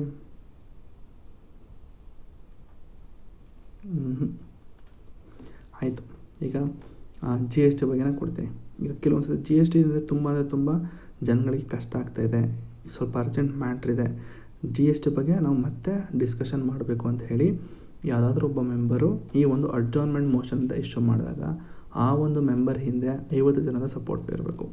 ಸೊ ಆ ಒಂದು 50 ಜನದ ಸಪೋರ್ಟ್ ಇದ್ದಾಗ ಪ್ರಿಸೈಡಿಂಗ್ ಆಫೀಸರ್ ಏನು ಮಾಡ್ತಾರೆ, ಓಕೆ ಈ ಮೋಷನ್ನ ಆಕ್ಸೆಪ್ಟ್ ಮಾಡೋಣ, ಅಂದರೆ ಈ ಅಡ್ಜಾರ್ನ್ಮೆಂಟ್ ಮೋಷನ್ನ ಆಕ್ಸೆಪ್ಟ್ ಮಾಡೋಣ, ಯಾಕಂದರೆ ಇವನಿಗೆ 50% ಒಂದು ಮೆಂಬರ್ಸ್ದು ಒಂದು ಸಪೋರ್ಟ್ ಇದೆ, ಪ್ಲಸ್ ಇವನು ಜಿ ಎಸ್ ಟಿ ಬಗ್ಗೆ ಏನೋ ಹೇಳಬೇಕು ಅಂತಿದ್ದಾನೆ. So let us discuss in our Lok Sabha ಅಂತ ಹೇಳಿ, ಅಥವಾ ಪ್ರಿಸೈಡಿಂಗ್ ಆಫೀಸರ್ ಆಫ್ ಲೋಕಸಭಾ ಯಾರು, ಸ್ಪೀಕರು ಅಥವಾ ಚೇರ್ಮನು ಯಾರು ರಾಜ್ಯಸಭೆಯಲ್ಲಿ. ಸೊ ಅವರು ಈ ಒಂದು ಅಡ್ಜಾರ್ನ್ಮೆಂಟ್ ಮೋಷನ್ನ ಆಕ್ಸೆಪ್ಟ್ ಮಾಡ್ತಾರೆ, ಡಿಸ್ಕಷನ್ ಆಗುತ್ತೆ. So it involves an element of censure against the government and hence Rajya Sabha is not permitted to use of this device. Okay, ಈ ಅಡ್ಜಾರ್ನ್ಮೆಂಟ್ ಮೋಷನು ರಾಜ್ಯಸಭೆಯಲ್ಲಿ ಆಗಲ್ಲ. ಸೊ ಆಗಲೇ ನಾನು ರಾಜ್ಯಸಭಾ ಅಂತ ಹೇಳ್ಬಿಟ್ಟೆ. ಸೊ ಇದು ರಾಜ್ಯಸಭೆಯಲ್ಲಿ ಆಗೋದಿಲ್ಲ. ಈ ಅಡ್ಜಾರ್ನ್ಮೆಂಟ್ ಮೋಷನ್ ಅನ್ನೋದು ಬರೀ ಲೋಕಸಭೆಯಲ್ಲಿ ಮಾತ್ರ, ರಾಜ್ಯಸಭೆಯಲ್ಲಿ ಇದು ಆಗೋದಿಲ್ಲ. So the discussion on the adjournment motion should last for not less than 2 hours and 30 minutes. ಸೊ ಈ ಥರ ಒಂದು ಎಮರ್ಜೆನ್ಸಿ ಮ್ಯಾಟರ್ಸು ಬರೀ 2 ಗಂಟೆ 30 ನಿಮಿಷದೊಳಗೆ ಡಿಸ್ಕಷನ್ ಆಗಬೇಕು, ಅದಕ್ಕಿಂತ ಜಾಸ್ತಿ ಹೋಗಬಾರ್ದು. ಸೊ ಕೆಲವೊಂದು ಇರ್ತಾರೆ ಏನೇನು ಅಂತ. The right to move the motion of an adjournment motion of a business of the house is subject to the following restriction. So ಏನೇನು ರೆಸ್ಟ್ರಿಕ್ಷನ್ ಅಂದರೆ ಇದು PSI 2024 ಕೇಳಿದಂಥ ಕ್ವಶನು. ಅಡ್ಜಾರ್ನ್ಮೆಂಟ್ ಮೋಷನ್ ಅಂತ ಹೇಳಿದೆ ಏನು ಅಂತಂದರೆ only urgent public importance. Okay, ಯಾವುದಾದ್ರು urgent matter ಅಂದರೆ it should raise a matters which is definite, factual, urgent of a public importance. ನೋಡಿ, ತುಂಬ ಅಂದರೆ ತುಂಬ ಅರ್ಜೆಂಟಾಗಿರೋದು, ತುಂಬ ಅಂದರೆ ತುಂಬ ಇಂಪಾರ್ಟೆಂಟ್ ಆಗಿರೋ ಟಾಪಿಕ್ ಮಾತ್ರ ಈ ಅಡ್ಜಾರ್ನ್ಮೆಂಟ್ ಮೋಷನಲ್ಲಿ ಡಿಸ್ಕಸ್ ಮಾಡಬೇಕು. ಅಂದರೆ ಆ ಥರ ಅರ್ಜೆಂಟ್ ಮ್ಯಾಟರ್ಸ್ ಇದ್ದರೆ ಮಾತ್ರ ಈ ಅಡ್ಜಾರ್ನ್ಮೆಂಟ್ ಮೋಷನ್ನ ನೀವು ಇಶ್ಯೂ ಮಾಡಬೇಕು, ಇಲ್ಲಾಂದರೆ ಯಾವುದೇ ಕಾರಣಕ್ಕೂ ಇಶ್ಯೂ ಮಾಡಬಾರ್ದು. So next, it should not cover more than 1 matters. ಈಗ ಜಿ ಎಸ್ ಟಿ ಬಗ್ಗೆ ಏನೋ ಜನಗಳಿಗೆ ತುಂಬ ಕಷ್ಟ ಆಗ್ತಾಯಿದೆ ಅಂತಂದಾಗ ಜಿ ಎಸ್ ಟಿ ಬಗ್ಗೆನೇ ಇರಬೇಕು. ಅಡ್ಜಾರ್ನ್ಮೆಂಟ್ ಮೋಷನ್ಗೆ ಜಿ ಎಸ್ ಟಿ ಹಾಕ್ಬಿಟ್ಟು ಅದ್ರ ಜೊತೆಗೆ ಇನ್ನೊಂದು ಹಾಕೋದಲ್ಲ, ಇನ್ನೊಂದು ಯಾವುದೋ ಬ್ಯಾಲೆನ್ಸ್ ಆಫ್ ಪೇಮೆಂಟ್ ಇಶ್ಯೂಸ್, ಏನೋ ಬ್ಯಾಲೆನ್ಸ್ ಆಫ್ ಪೇಮೆಂಟ್ ಕ್ರೈಸಿಸ್ ಆಗಿದೆ, ಇನ್ಫ್ಲೇಷನ್ ಆಗಿದೆ ಅಂತ ಹೇಳಿ ಅದ್ರ ಬಗ್ಗೆ ಯಾವುದೇ ಕಾರಣಕ್ಕೂ ಡಿಸ್ಕಸ್ ಮಾಡಬಾರ್ದು. ಈಗ ಜಿ ಎಸ್ ಟಿ ಬಗ್ಗೆ ಹೇಳ್ತಾ ಇದ್ದೀನಿ ಅಂತಂದರೆ ಜಿ ಎಸ್ ಟಿ ಬಗ್ಗೆನೇ ಇದು ಅಡ್ಜಾರ್ನ್ಮೆಂಟ್ ಮೋಷನ್ ಇರಬೇಕು. Next, it should be restricted to a specific matter of a recent occurrence. ನೋಡಿ, ಇದು ರೀಸೆಂಟ್ ಅಕರೆನ್ಸ್ ಮಾತ್ರ. ಈಗ ಜಿ ಎಸ್ ಟಿ 2017 17 ಯಾವುದೋ ಒಂದು ಹೇಳಿ. ಸೊ ಜಿ ಎಸ್ ಟಿ ಬಂದಿದೆ ಅಂತಂದರೆ ಅದು ಈ ಕರೆಂಟ್ ಮ್ಯಾಟರ್ಸಲ್ಲಿ ಅದು ಇನ್ವಾಲ್ವ್ ಆಗಿರಬೇಕು. ಯಾವುದೋ ಜಮಾನದ ವಿಷಯಗಳನ್ನ ತಗೊಬಂದು ಡಿಸ್ಕಸ್ ಮಾಡೋ ಹಾಗಿಲ್ಲ ಅಡ್ಜಾರ್ನ್ಮೆಂಟ್ ಮೋಷನಲ್ಲಿ. So next, it should not raise a question of a privilege. Next, it should not revive the discussion on the matters that has been discussed in the same session. ನೋಡಿ, ಆಗಲೇ discuss ಮಾಡಿದ್ದಂತಹ ಟಾಪಿಕ್ಗಳನ್ನ ಮತ್ತೆ discuss ಮಾಡೋ ಹಾಗಿಲ್ಲ. ಅಡ್ಜಾರ್ನ್ಮೆಂಟ್ motion ಹಾಕ್ಬಿಟ್ಟು discuss ಮಾಡಿರೋದೇ ಮತ್ತೆ discuss ಮಾಡೋ ಹಾಗಿಲ್ಲ. Next, it should not raise a question of a privilege ಅಂತಿದೆ. ಸೊ ಇದನ್ನು ಹೇಳ್ತೀನಿ, 1 ನಿಮಿಷ. ಸೊ ಇದೇನು ಪ್ರಿವಿಲೇಜ್ ಅಂತಂದರೆ ಪಾರ್ಲಿಮೆಂಟರಿ ಪ್ರಿವಿಲೇಜಸ್ ಅಂತ. ಸೊ ಪಾರ್ಲಿಮೆಂಟಲ್ಲಿ ಕೆಲವೊಂದಷ್ಟು ರೂಲ್ಸ್ ಆ್ಯಂಡ್ ರೆಗ್ಯುಲೇಷನ್ ಕೊಟ್ಟಿರ್ತಾರೆ ಗೊತ್ತಾ, ನೋಡಪ್ಪ ಇಷ್ಟು ಗಂಟೆಗೆ ನೀನು ಇಷ್ಟು ಗಂಟೆಗೆ ಬರಬೇಕು, ಇಷ್ಟು ಗಂಟೆಗೆ ಹೋಗಬೇಕು, ಸೊ ನೀನು ಈ ಥರ ಬಟ್ಟೆನ ಹಾಕೊಬರ್ಬೇಕು, ಜೊತೆಗೆ ಇಲ್ಲಿಗಲ್ ವೆಪನ್ಸ್ ಕ್ಯಾರಿ ಮಾಡಬಾರ್ದು. ಸೊ ಈ ಥರ ಒಂದಷ್ಟು ಪ್ರಿವಿಲೇಜ್ಗಳಿರ್ತದೆ. ಸೊ ಅಂಥ ಪ್ರಿವಿಲೇಜ್ ವಿರುದ್ಧ ಇವರು ಯಾವುದೇ ಕಾರಣಕ್ಕೂ ಅಡ್ಜಾರ್ನ್ಮೆಂಟ್ ಮೋಷನ್ಗಳನ್ನ ಇಶ್ಯೂ ಮಾಡಬಾರ್ದು. ನೋಡಿ ಇಲ್ಲಿದೆ, topics already discussed in the same session cannot be brought again. ಸರಿ, ನೆಕ್ಸ್ಟ್ ಇನ್ನೊಂದಿದೆ, it should not deal with any matter that is under adjudication by court. ನೋಡಿ, ಕೋರ್ಟಲ್ಲಿ ಪೆಂಡಿಂಗ್ ಇರುವಂಥ ಕೆಲವೊಂದು ಟಾಪಿಕನ್ನು ಯಾವುದೇ ಕಾರಣಕ್ಕೂ ಡಿಸ್ಕಸ್ ಮಾಡಬಾರ್ದು. Next, it should not raise any question that can be raised in a distinct motion. ಅಂದರೆ issues can be raised through other motion should not be a part of adjournment motion ಅಂತೆ. ಕೆಲವೊಂದು motions, ಕೆಲವೊಂದು ಮ್ಯಾಟರ್ಸ್ಗಳು, ಕೆಲವೊಂದು ಕ್ವಶನ್ಸ್ಗಳು ಅಡ್ಜಾರ್ನ್ಮೆಂಟಲ್ಲಿ ಕೇಳಬಾರ್ದಂತಹ ಕೆಲವೊಂದು motion ಅಂದರೆ ಕ್ವಶನ್ಸ್ಗಳನ್ನ ನೀವು ಬೇರೆ ಮೋಷನ್ಗಳನ್ನ use ಮಾಡಿ ನೀವು ಕೇಳ್ಬೋದು. ಆದರೆ ಕೆಲವೊಂದು ಕ್ವಶನ್ಸ್ನ ಇರ್ತವೆ, ಅಂಥ ಕ್ವಶನ್ಸ್ ನೀವು ಅದೇ ಕಾರಣಕ್ಕೂ ಅಡ್ಜಾರ್ನ್ಮೆಂಟ್ ಮೋಷನ್ ಯೂಸ್ ಮಾಡಿಕೊಂಡು ಕೇಳೋ ಹಾಗಿಲ್ಲ. ಸರ್ ಇಷ್ಟೊಂದಿದೆ, ಎಲ್ಲನೂ ಓದಬೇಕಾ ಅಂತಂದರೆ ಸ್ಟಾರ್ಟಿಂಗ್ 5 ಇಂಪಾರ್ಟೆಂಟು, ಸ್ಟಾರ್ಟಿಂಗ್ 5 ಓದ್ಕೊಳ್ಳಿ, ಇಂಪಾರ್ಟೆಂಟ್ ಇದೆ. Sir next no confidence motion ಬಂತು. ನೋಡಿ KGF ಎಲ್ಲ ನೋಡಿರ್ಬೋದು ನೋ ಕಾನ್ಫಿಡೆನ್ಸ್ ಮೋಷನ್ ಅಂತ. ಸೊ ಆರ್ಟಿಕಲ್ 75 ಪ್ರಕಾರ ಏನು ಹೇಳುತ್ತೆ ಅಂತಂದರೆ, the constitution says that the council of ministers shall collectively responsible for the Lok Sabha ಅಲ್ವಾ. ನಿಮ್ಮ council of minister is collectively responsible for Lok Sabha. ಸರಿ, it means that ministry stays in officer so long as it enjoys the confidence of the majority of the members of the Lok Sabha. So ಎಲ್ಲಿವರೆಗೂ ಇರುತ್ತೆ ಅಂತಂದರೆ, ಅಷ್ಟು ಜನ ಮೆಂಬರ್ಸ್ಗಳು, ಅಂದರೆ ಅಷ್ಟು ಜನ ಲೋಕಸಭೆಯಲ್ಲಿ ಇದ್ದಂಥ ಅಷ್ಟು ಜನ ಮೆಂಬರ್ಸ್ಗಳು ಇನ್ಕ್ಲೂಡಿಂಗ್ ಮಿನಿಸ್ಟ್ರುಗಳು ಸೇರಿ, ನಾವು ಈ ಗೌರ್ಮೆಂಟ್ ಒಪ್ಪಿದ್ದೀವಿ, ಈ ಗೌರ್ಮೆಂಟ್ ನಮಗೆ ಯಾವುದೇ ಕಾರಣಕ್ಕೂ ನಾವು ವಿರುದ್ಧವಾಗಿಲ್ಲ, ನಾವು ಈ ಗೌರ್ಮೆಂಟ್ಗೆ ನಾವು ಸಪೋರ್ಟ್ ಮಾಡ್ತೀವಿ ಅಂತ ಎಲ್ಲ ಮೆಂಬರ್ಸ್ಗಳು ಓಕೆ ಕೊಟ್ಟರೆ ದಟ್ ಇಸ್ ಕಾಲ್ಡ್ ಓಕೆ, ಅದು ಕಾನ್ಫಿಡೆನ್ಸ್ ಅಂತ ಹೇಳ್ತೀವಿ. ಆದರೆ ಕೆಲವೊಂದು ಸತಿ ಏನಾಗುತ್ತೆ ಅಂತಂದರೆ, the Lok Sabha can remove the ministry from the office by passing a no confidence motion. So ಅಲ್ಲಿ ಲೋಕಸಭೆಯಲ್ಲಿ ಏನಾಗುತ್ತೆ ಅಂತಂದರೆ, ಕೆಲವೊಂದು ಮೆಂಬರ್ಸ್ಗಳಿಗೆ ಇಷ್ಟ ಆಗಲ್ಲ, ಈ ಸರ್ಕಾರ ಇಷ್ಟ ಆಗಲ್ಲ, ಆಯಿತಾ. ಸೊ ಅಂಥ ಟೈಮಲ್ಲಿ ಏನು ಮಾಡ್ತಾರೆ, ಮೆಂಬರ್ಸ್ಗಳು ಸಿಡಿದೆದ್ದು ಬಿಡ್ತಾರೆ, ಏನಂತ, ನೋ ಕಾನ್ಫಿಡೆನ್ಸ್ ಮೋಷನ್ ಅಂತ. So no confidence motion issue ಮಾಡ್ತಾರೆ. ಸೊ ಆವಾಗ ಎಲ್ಲ ಕೈ ಎತ್ತಿತು ಅಂತಂದರೆ, ಇವರು ಕೈ ಎತ್ಕೊಂಡು ಮನೆಗೆ ಬರಬೇಕು. ಯಾರು, ಕೌನ್ಸಿಲ್ ಆಫ್ ಮಿನಿಸ್ಟರ್ಗಳು ಇನ್ಕ್ಲೂಡಿಂಗ್ ಮೆಂಬರ್ಸ್ಗಳು, ಜೊತೆಗೆ PM ಎಲ್ಲ ಕೂಡ ರಿಸೈನ್ ಮಾಡಬೇಕಾಗ್ತದೆ. So that is called no confidence motion. So ಇದು ಕೂಡ motion needs support for 50 members to be admitted. ನೋಡಿ ಈಗ 50 + 1 51 ಜನ ಏನು ಮಾಡ್ತಾರೆ, ಹೋಗ್ತಾರೆ ಯಾರ ಹತ್ರ, ಪ್ರಿಸೈಡಿಂಗ್ ಆಫೀಸರು ಸ್ಪೀಕರ್ ಹತ್ರ ಹೋಗ್ತಾರೆ. ನೋಡಿ ಸರ್, ಈಗಿರುವ ಸರ್ಕಾರ ನಮಗೆ ಇಷ್ಟ ಆಗ್ತಾಯಿಲ್ಲ, ಇಲ್ಲಿರುವಂಥ ಕೌನ್ಸಿಲ್ ಆಫ್ ಮಿನಿಸ್ಟರ್ಗಳು ಇಷ್ಟ ಆಗ್ತಾಯಿಲ್ಲ, ಆಡಳಿತ ಸರಿಯಾಗಿ ಮಾಡ್ತಾಯಿಲ್ಲ, ದಯವಿಟ್ಟು ನೀವು ಇದನ್ನು ಈ ಸರ್ಕಾರ ಬೀಳೋ ರೀತಿ ಮಾಡಿ, ಅಂದರೆ ಈ ಸರ್ಕಾರ ನಮಗೆ ಬೇಡ ಅಂತ ಹೇಳಿ 50 ಜನ ಸಪೋರ್ಟಾಗಿ ಇದ್ಕೊಂಡು ನೋ ಕಾನ್ಫಿಡೆನ್ಸ್ ಮೋಷನ್ ಇಶ್ಯೂ ಮಾಡ್ತಾರೆ. ಸೊ ಆ ಥರ ಮಾಡಿದಾಗ ಸ್ಪೀಕರು ಏನು ಮಾಡ್ತಾರೆ, ಅಕ್ಸೆಪ್ಟ್ ಮಾಡಿ ಡಿಸ್ಕಷನ್ ಆಗುತ್ತೆ. ಸೊ ಡಿಸ್ಕಷನಲ್ಲಾಗಿ ನಾನು ಹೇಳಿದೆಲ್ಲ ಲಾಸ್ಟ್ ಕ್ಲಾಸಲ್ಲಿ ಅಥವಾ ನೋ ಅಂತ ಕೇಳ್ತಾರೆ. ಸೊ ಅಂದರೆ ಎಸ್ ಆರ್ ನೋ ಅಂತ ಕೇಳ್ತಾರೆ, ಅಥವಾ ಕೈ ಎತ್ತಿಸ್ತಾರೆ. ಸೊ ಎಷ್ಟು ಜನ ಕೈ ಎತ್ತುತ್ತಾರೋ, ಸೊ ಮೆಜಾರಿಟಿ ಇತ್ತು ಅಂದಾಗ ಆ ನೋ ಕಾನ್ಫಿಡೆನ್ಸ್ ಮೋಷನ್ ಪಾಸ್ ಆಗಿದೆ ಅಂತ ಹೇಳಿ ಎಲ್ಲರೂ ಕೂಡ ರಿಸೈನ್ ಮಾಡಬೇಕಾಗ್ತದೆ. So that is called non confidence motion. ಅಂದರೆ ನೋ ಕಾನ್ಫಿಡೆನ್ಸ್ ಮೋಷನ್ ಅಂತಂದರೆ ಅಲ್ಲಿರುವಂತಹ ಮೆಂಬರ್ಸ್ಗೆ ಗೌರ್ಮೆಂಟ್ ಮೇಲೆ ಯಾವುದೇ ತರಹ ಕಾನ್ಫಿಡೆನ್ಸ್ ಇಲ್ಲ, ಗೌರ್ಮೆಂಟ್ ಮೇಲೆ ಕಾನ್ಫಿಡೆನ್ಸ್ ಕಳ್ಕೊಂಡಿದೆ ಅಂತ ಅರ್ಥ. ಸೊ ಅದು ಬಂದು no confidence motion. So next confidence motion ಅಂದರೆ ರಿವರ್ಸು, ಅಂತಂದರೆ ಇಲ್ಲಿರುವಂಥ ಗೌರ್ಮೆಂಟು ನಮಗೆ ಕಾನ್ಫಿಡೆನ್ಸ್ ಇದೆ, ಈಗಿರುವಂಥ government plus council of minister ಮೇಲೆ ನಮಗೆ ತುಂಬ ಕಾನ್ಫಿಡೆನ್ಸ್ ಇದೆ, ಇವರು ಜನಗಳಿಗೆ ಒಳ್ಳೆಯದೇ ಮಾಡ್ತಾರೆ ಅನ್ನೋ ಒಂದು ಕಾನ್ಫಿಡೆನ್ಸ್ ಇದ್ದಾಗ that is called confidence motion.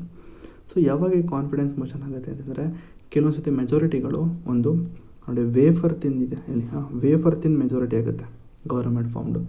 ಈಗ 273 ಅಂತಂದರೆ 273 ಬಂದಿರುತ್ತೆ ನೋಡಿ, ಕಮ್ಮಿನೂ ಅಲ್ಲ ಜಾಸ್ತಿನೂ ಅಲ್ಲ, 273 ಅಬ್ಸಲ್ಯೂಟ್ ಮೆಜಾರಿಟಿ ಅಂದರೆ 273 ಬಂದಿರುತ್ತೆ. ಸೊ ಅದು ವೇಫರ್ ತಿನ್ ಮೆಜಾರಿಟಿ ಅಂತಾರೆ. ಸೊ ಅಂಥ ಟೈಮಲ್ಲಿ ಏನಾಗುತ್ತೆ, ಅಪೋಸಿಷನ್ ಅವರು ಕೂಡ ಅಷ್ಟೇ ಮೆಜಾರಿಟಿ ಇರುತ್ತೆ ಅಂತ ತಿಳ್ಕೊಳ್ಳಿ, ಲೈಕ್ 272 271 ಇರುತ್ತೆ. ಸೊ ಅವರು ಕೂಡ ಆ ಟೈಮಲ್ಲಿ ಅಂದರೆ ಎರಡೂ ಕೂಡ ಮೆಜಾರಿಟಿ ಹತ್ತತ್ರ ಬಂದಾಗ 270 ಬಂದಾಗ 270 ಅಂತಂದರೆ ಅವ್ರದ್ದು 200 ಬರುತ್ತಾ, 170. ಸೊ ಬರಲ್ಲ ಸಾರಿ, ಅಷ್ಟು ಬರಲ್ಲ. ಕನ್ಸಿಡರ್ ಇದು ಅಂದರೆ ಲೀಡಿಂಗ್ ಪಾರ್ಟಿ ಇರುತ್ತಲ್ಲ, ಈಗ BJP ಇದೆ ಅಂತ ತಿಳ್ಕೊಳ್ಳಿ. BJP ಅವ್ರದ್ದು 273 ಇದೆ, ಬಟ್ ಕಾಂಗ್ರೆಸ್ದು ಕಮ್ಮಿ ಇದೆ. ಸೊ ಇವರು 273 ಏನಿದೆ, so that is called wafer thin majority ಅಂತೀವಿ. ಸೊ ಆ ಥರ ಇದ್ದಾಗ ಇವರು ಒಂದು ಕಾನ್ಫಿಡೆನ್ಸ್ ಮೋಷನ್ ಕರೀತಾರೆ. ಏನಂತಂತಂದರೆ ಅದೇ ಕಾನ್ಫಿಡೆನ್ಸ್ ಮೋಷನು. ಈ ಸರ್ಕಾರ ವೇಫರ್ ಥಿನ್ ಮೆಜಾರಿಟಿಯಿಂದ ಗೆದ್ದಿದೆ, ಬಟ್ ಇದು ಯಾವಾಗಲಾದ್ರೂ ಬಿದ್ದೋಗ್ಬೋದು, ಯಾವುದೇ ಕಾರಣಕ್ಕೆ ಹೇಳೋದಕ್ಕಾಗಲ್ಲ. ಸೊ ಒಂದ್ಸತಿ ಮೆಜಾರಿಟಿನ ಟೆಸ್ಟ್ ಮಾಡೋಣ, ಕಾನ್ಫಿಡೆನ್ಸ್ನ ಟೆಸ್ಟ್ ಮಾಡೋಣ ಅಂತ ಹೇಳಿ ಈ ಕಾನ್ಫಿಡೆನ್ಸ್ ಮೋಷನ್ನ ಇಶ್ಯೂ ಮಾಡ್ತಾರೆ. ಆವಾಗ ಏನು ಮಾಡ್ತಾರೆ, ಕೈ ಎತ್ತಿಸ್ತಾರೆ ಅಲ್ಲೂ ಕೂಡ. ಸೊ ಅಲ್ಲೂ ಕೂಡ ಮೆಜಾರಿಟಿ ಜಾಸ್ತಿ ಬಂತು ಅಂದಾಗ ಅಷ್ಟೇ 273 ಅಂತ ಒಂದ್ಸತಿ ಕೆಲವೊಂದ್ಸತಿ ಅಪೋಸಿಷನ್ ಪಾರ್ಟಿಯವರು ಕೈ ಎತ್ತುತ್ತಾರೆ. ಈ ಒಂದು ಲೀಡಿಂಗ್ ಪಾರ್ಟಿ ಏನಿದೆ ಅದ್ರ ಮೇಲೆ ನಮಗೆ ಕಾನ್ಫಿಡೆನ್ಸ್ ಇದೆ, ಒಳ್ಳೆ ಕೆಲಸ ಮಾಡ್ತಾರೆ ಅಂತ ಕಾನ್ಫಿಡೆನ್ಸಿಂದ ಹೇಳ್ಬಿಟ್ಟು ಎಲ್ಲ ಕೈ ಎತ್ತಿದಾಗ ಅಲ್ಲೂ ಕೂಡ ಮೆಜಾರಿಟಿ ಅಂತ ಬಂದಾಗ ಸೊ ಇವರು ಗೌರ್ಮೆಂಟು ಸರಿ ಇದೆ, government can continue their work ಅಂತ ಹೇಳಿ ಕಾನ್ಫಿಡೆನ್ಸಿಂದ ಪ್ರೂವ್ ಆಗುತ್ತೆ. So that is called confidence motion. Next censure motion ಅಂತಿದೆ. So it expresses disapproval of specific. ಇದು ಸೆನ್ಸರ್ ಮೋಷನು. ಸೊ ಇಲ್ಲಿದೆ ಸೆನ್ಸರ್ ಮೋಷನು. ಸೊ ಅದಾದಮೇಲೆ ಹೇಳೋಣ. ಜಸ್ಟ್ ಈಗ ಮೋಷನ್ ಆಫ್ ಥ್ಯಾಂಕ್ಸ್ ಅಂತಿದೆ. ಸೊ ಸೆನ್ಸರ್ ಮೋಷನ್ ಅಂತಂದರೆ ಏನಿಲ್ಲ, ಕೆಲವೊಬ್ಬ ಮೆಂಬರ್ ಏನು ಮಾಡ್ತಾರೆ, ಈ ಗೌರ್ನಮೆಂಟ್ ಪಾಲಿಸೀಸು ಅಥವಾ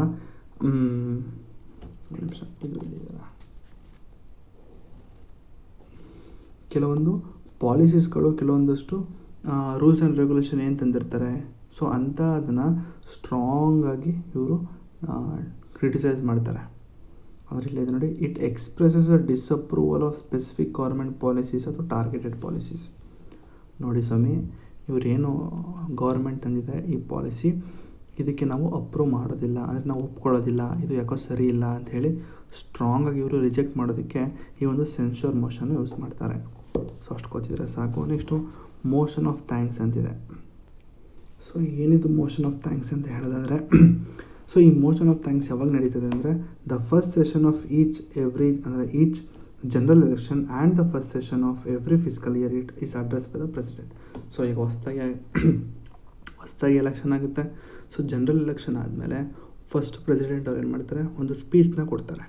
ನೋಡಿ, ಲಾಸ್ಟ್ ಇಯರು ಒಂದು ಸರ್ಕಾರ ಇತ್ತು, ಸೊ ಅವರು ಒಂದಷ್ಟು ಪಾಲಿಸೀಸ್ನ ತೊಗೊಬಂದಿದ್ದಾರೆ.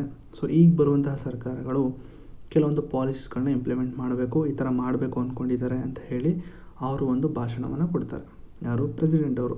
ಸೊ ಇದೇ ಟೈಮ್ ನೋಡ್ಕೊಂಡು ಏನು ಮಾಡ್ತಾರೆ, ಅಪೋಸಿಷನ್ ಇರ್ತಾರೆ, ಅದು ಮೆಂಬರ್ ಆಫ್ ಪಾರ್ಲಿಮೆಂಟು ಅಪೋಸಿಷನ್ ಏನು ಮಾಡ್ತಾರೆ, ಈ ಒಂದು ಗೌರ್ಮೆಂಟ್ ಫೇಲ್ಯೂರ್ಗಳನ್ನ ಕ್ರಿಟಿಸೈಸ್ ಮಾಡ್ತಾರೆ. ಹೌದು ಮೇಡಮ್, ಹೌದು ಸರ್, ಪ್ರೆಸಿಡೆಂಟ್ ಸಾಹೇಬ್ರೆ ನೀವೇನು ಹೇಳಿದ್ರಿ ಓಕೆ, ಆದರೆ ಇವರು ತರಬೇಕಾದ್ರೆ ಕೆಲವೊಂದಷ್ಟು ಇದನ್ನೆಲ್ಲ ಎಡವಿದ್ದಾರೆ ಅಂದ್ಬಿಟ್ಟು ಕೆಲವೊಂದು ಡಿಸ್ಕಷನ್ ಆಗುತ್ತೆ. ಅಂದರೆ ಪ್ರೆಸಿಡೆಂಟ್ ಅವ್ರ ಮಧ್ಯೆ ಜೊತೆಗೆ ಅಪೋಸಿಷನ್, ಸೊ ಕೆಲವೊಂದು ಡಿಸ್ಕಷನ್ ಆಗುತ್ತೆ. ಸೊ ಆ ಥರ ಡಿಸ್ಕಷನ್ ಆಗೋದಕ್ಕೆ that is called motion of thanks ಅಂತಾರೆ. ಸೊ ಮೋಷನ್ ಆಫ್ ಥ್ಯಾಂಕ್ಸ್ ಅಂತ ಹೇಳೋದು ಏನಕ್ಕೆ ಅಂದರೆ ಅಲ್ಲಿ ಅಂದರೆ ಒಂದು ಥ್ಯಾಂಕ್ಸ್ ಗಿವಿಂಗ್ ಪಾರ್ಟಿ ಥರ ಮಾಡಿರ್ತಾರೆ. ಅಂದರೆ ಪ್ರೆಸಿಡೆಂಟ್ ಅವರು ಅಂದರೆ ಹೊಸದಾಗಿ ಎಲೆಕ್ಟ್ ಆಗಿರುವಂತಹ ಒಂದು ಲೋಕಸಭೆ ಎಲ್ಲ ಅದನ್ನು ಉದ್ದೇಶಿಸಿ ಮಾತಾಡ್ತಾ ಇರ್ತಾರೆ. ಸೊ ಅದ್ರ ಮಾತಾಡಬೇಕಾದ್ರೆ ಇವರು ಒಂದಷ್ಟು ಜನ ಕ್ರಿಟಿಸೈಸ್ ಮಾಡ್ತಾರೆ. ಅವರು ಲಾಸ್ಟ್ ಇಯರ್ ಏನೇನು ಪಾಲಿಸೀಸ್ ಅಂದರು, ಆ ಪಾಲಿಸೀಸಿಂದ ಇನ್ಫ್ಲೇಷನ್ ಜಾಸ್ತಿ ಆಗಿದೆ, ನಮ್ಮ ಫಿಸ್ಕಲ್ ಡೆಫಿಸಿಟ್ ಜಾಸ್ತಿ ಆಗಿದೆ ಅಂತ ಹೇಳಿ ಏನೋ ಕ್ರಿಟಿಸೈಸ್ ಮಾಡ್ತಾರೆ. ಸೊ ಆ ಥರ ಕ್ರಿಟಿಸೈಸ್ ಮಾಡಿದಾಗ ಅದಕ್ಕೆ ನಾವು ಮೋಷನ್ ಆಫ್ ಥ್ಯಾಂಕ್ಸ್ ಅಂತ ಹೇಳ್ತೀವಿ. ಸೊ ಇದ್ರ ಬಗ್ಗೆ ನಾವು ಇನ್ನೂ ಜಾಸ್ತಿ ಓದಬೇಕು ಅಂದರೆ ಡಿಸ್ಕ್ರಿಪ್ಷನ್ ಲಿಂಕ್ ಇದೆ, ಸೊ ಇನ್ನೂ ಜಾಸ್ತಿ ಓದಿ. ಸೊ ಇದೇ ನಮಗೆ ಬೇಡ ಅನಿಸುತ್ತೆ ಜಾಸ್ತಿ ಓದೋದು, ಜಸ್ಟ್ ತಿಳ್ಕೊಂಡ್ರೆ ಸಾಕು. So next no day yet named motion ಅಂತ. So it is a motion that has been admitted by a speaker but no date has been fixed to its discussion. ಈಗ ಕೆಲವೊಂದಷ್ಟು ಡಿಸ್ಕಷನ್ ಮಾಡಬೇಕು ಅಂತಂದ್ಬಿಟ್ಟು ಯಾರೊಬ್ಬ ಮೆಂಬರು ಪ್ರಪೋಸಲ್ಸ್ನ ಇಡ್ತಾನೆ ಸ್ಪೀಕರ್ಗೆ. ಸೊ ಆ speaker ಏನು ಮಾಡ್ತಾರೆ, ಅದನ್ನು indefinite period ಅಂದರೆ ಡೇಟ್ನ ಬರೆಯಲ್ಲ. ಸೊ ಡೇಟ್ ಬರೀದಾನೆ ಅಪ್ರೂವ್ ಮಾಡ್ತಾನೆ, ಬಟ್ ಡಿಸ್ಕಷನ್ ಯಾವಾಗಾಗುತ್ತೆ ಅಂತ ಹೇಳೋದಿಲ್ಲ ಸ್ಪೀಕರು.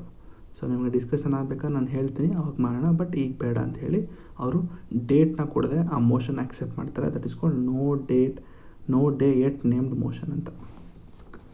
ಸರಿನಾ? ನೆಕ್ಸ್ಟು ಡಿಲಿಯೇಟರಿ ಮೋಷನ್ ಅಂತಿದೆ.